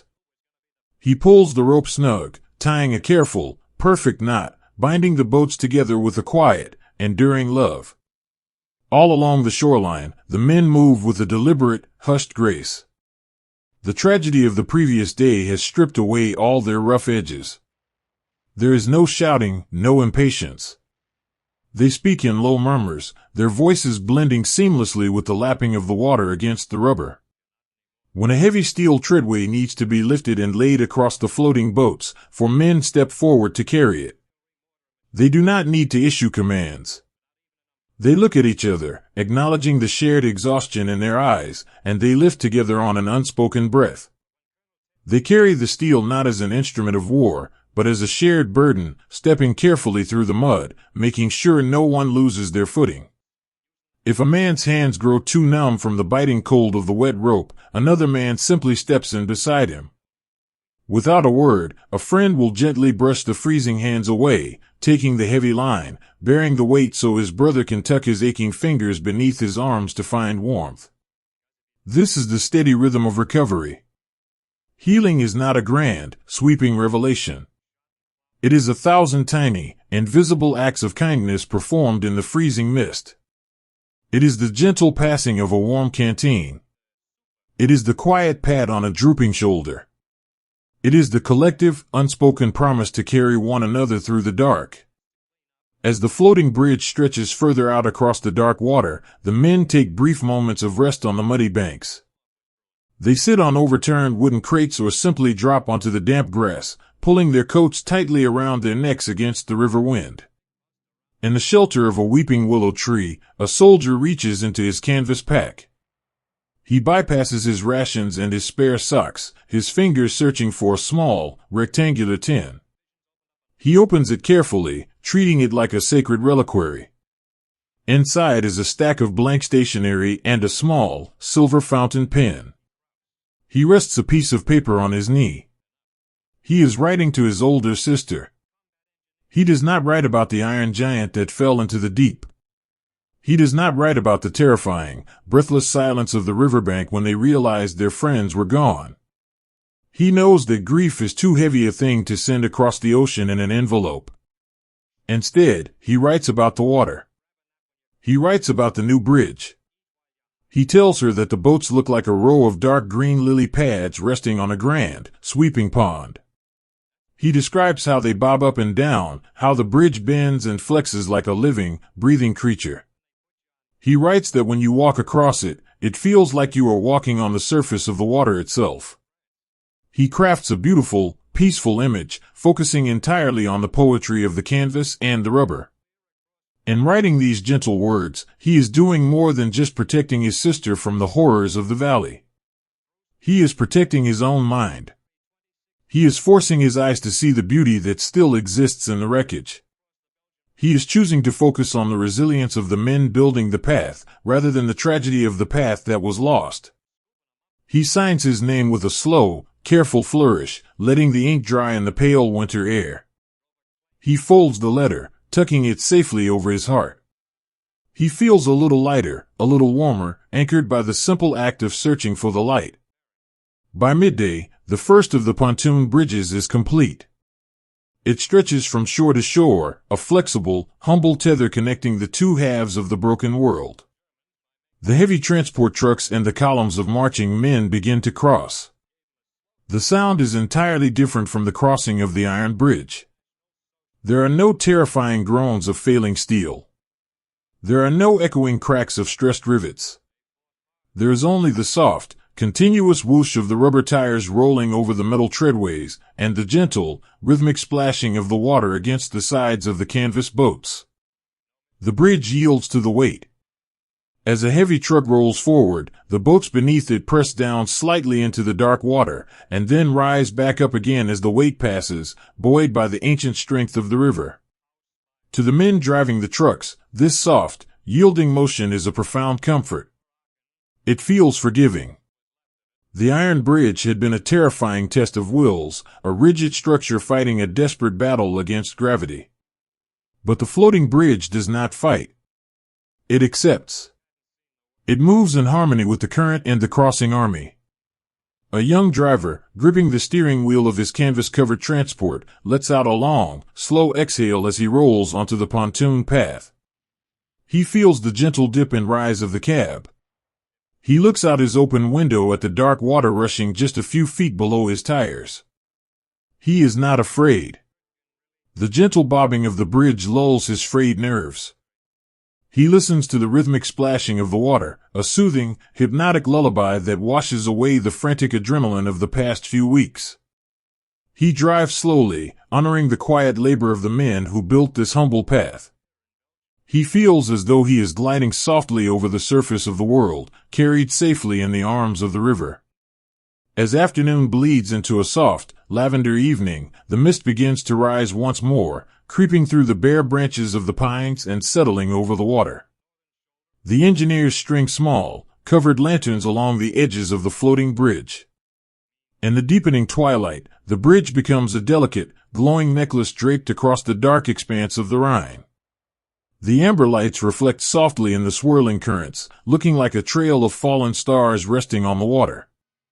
The men on the bank sit in the quiet shadows, watching the lights bob gently in the dark. They are exhausted, their muscles aching with a deep, heavy fatigue. But their eyes are calm. They have witnessed the terrible fragility of the things men build. They have seen iron tear and stone crumble. But today, they have also witnessed the incredible, enduring strength of the things men feel. The current of the river is strong, but the currents of resilience flowing through their own hearts are stronger. They have taken their heartbreak, their fear, and their bone-deep weariness, and they have woven it into heavy ropes and canvas boats. They have bound themselves to the water, and to each other, finding a way to move forward when the world seemed to have entirely fallen apart. A medic walks slowly along the shoreline, pouring the last dregs of a warm thermos into the tin cups of the men sitting in the damp grass. He does not ask how they are doing. He simply offers the warm cup, meeting their eyes with a look of profound, silent understanding. They are all carrying the same ghosts. They are all sharing the same quiet, healing breath. Listen to the water. Listen to the gentle, rhythmic splashing against the canvas. It is the sound of life continuing. It is the sound of an army, and a people, refusing to be broken by the dark. Let the floating bridge sway gently in the night. Let the amber lanterns guide the weary travelers across the deep. The great iron giant may sleep in the riverbed, but the human spirit floats safely above it, flexible, forgiving, and beautifully unbroken. Breathe in the cool, misty air. Let the steady, peaceful rhythm of the crossing lull you into the quiet of the night. The healing has begun. The river flows on, and the men walk gently upon the water, guided by the enduring, miraculous light of their own quiet resilience. There is a profound and beautiful forgiveness in the way the earth reclaims its silence. The great, rumbling storm of men and machines has finally moved on, rolling away beyond the eastern hills, fading into a distant, harmless echo. The heavy clouds that hung over the river valley for so long have broken apart, scattering like dandelion seeds on a gentle breeze. In their place, a vast, unbroken canopy of soft, pale blue stretches from horizon to horizon, warming the dormant earth below. The frantic, desperate energy of the crossing has vanished, leaving behind a stillness so deep and so pure that you can hear the fragile beating of a moth's wings against the damp bark of the willow trees. The river valley has taken a long, slow, shuddering breath and finally allowed itself to rest. If you were to stand on the muddy banks in this quiet, golden afternoon, you would not see a world torn apart. You would see a world gently knitting itself back together.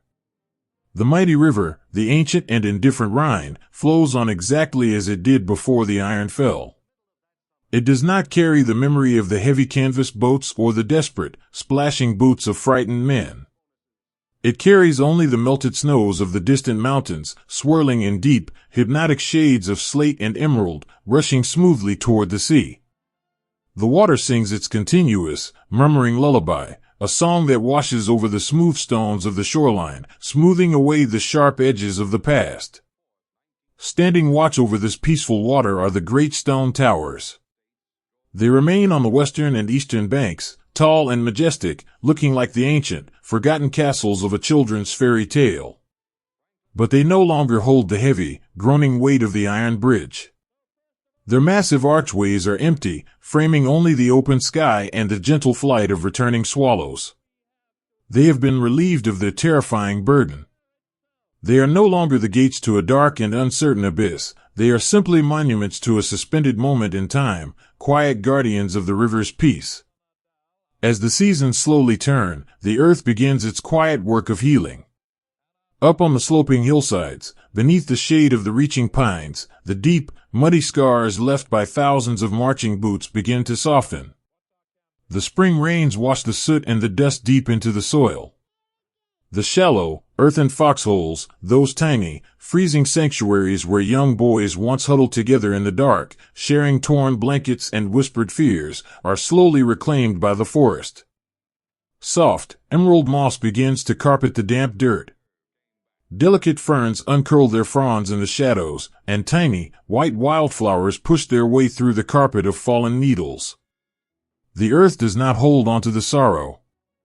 It takes the hollowed-out spaces where frightened men once shivered, and it transforms them into cradles of new life. It wraps the memory of the cold in a soft, fragrant blanket of green, offering a quiet, beautiful absolution to the ground. And what of the men who dug those holes? What of the boys who walked across the swaying planks, their hearts hammering against their ribs, carrying the folded pieces of paper in their breast pockets? They have marched out of the valley, stepping back into the flowing river of their own lives.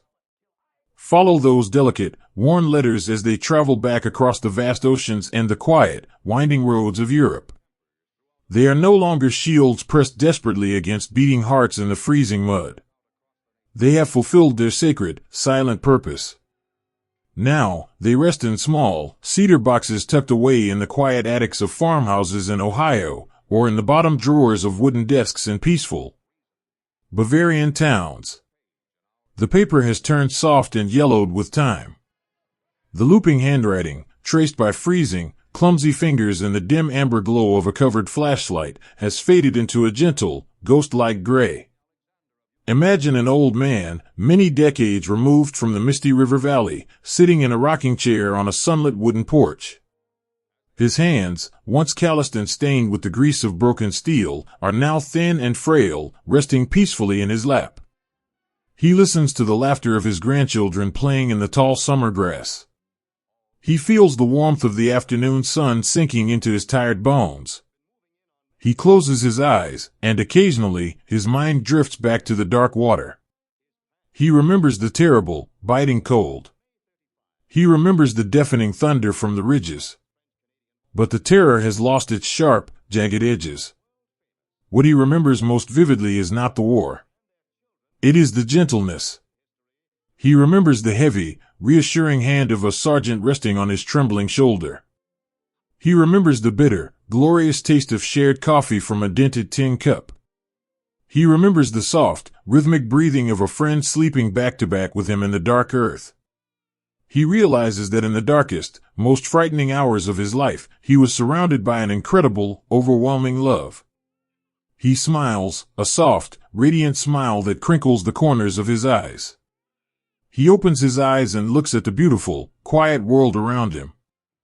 He knows that the peace he is sitting in was paid for in those freezing, muddy foxholes, and he bows his head in a silent, profound prayer of gratitude for the boys who walked through the mist beside him. The river valley holds onto those boys, too. Not in sorrow, but in beautiful, unseen echoes. If you listen closely to the wind moving through the arches of the stone towers, you will not hear the sounds of conflict. You will hear the gentle ghosts of Remagen. They are the quietest, most peaceful phantoms the world has ever known. They are the whispered "I love you" scribbled in the dark. They are the soft, collective sigh of relief as a heavy boot finally finds solid, unmoving ground. They are the rhythmic, soothing hum of a lullaby sung by a terrified boy trying to quiet his own heart. These gentle echoes linger in the mist that rises off the water at twilight. They dance in the blue-white light of the winter stars. They remind us that even in the most broken, desperate corners of human history, our truest nature is not destruction. Our truest nature is to reach out a hand in the dark. Our truest nature is to mend what is broken, to shield the vulnerable, and to carry the memories of our loved ones as our greatest and only armor. The Iron Giant is gone, resting peacefully in the soft mud of the riverbed, slowly becoming one with the earth. The pontoon boats have been packed away. The valley belongs entirely to the natural world once more. As the sun begins to set, casting long, golden shadows across the sweeping currents, a profound and heavy stillness settles over the water. The sky turns to deep shades of indigo and violet, and the first pale stars appear, reflecting perfectly on the smooth, glass-like surface of the Rhine. It is a silence so beautiful and so pure that it feels like a blessing. Breathe in the cool, clean air of the evening. Let the scent of the water and the pine fill your lungs, washing away the tension of the long journey.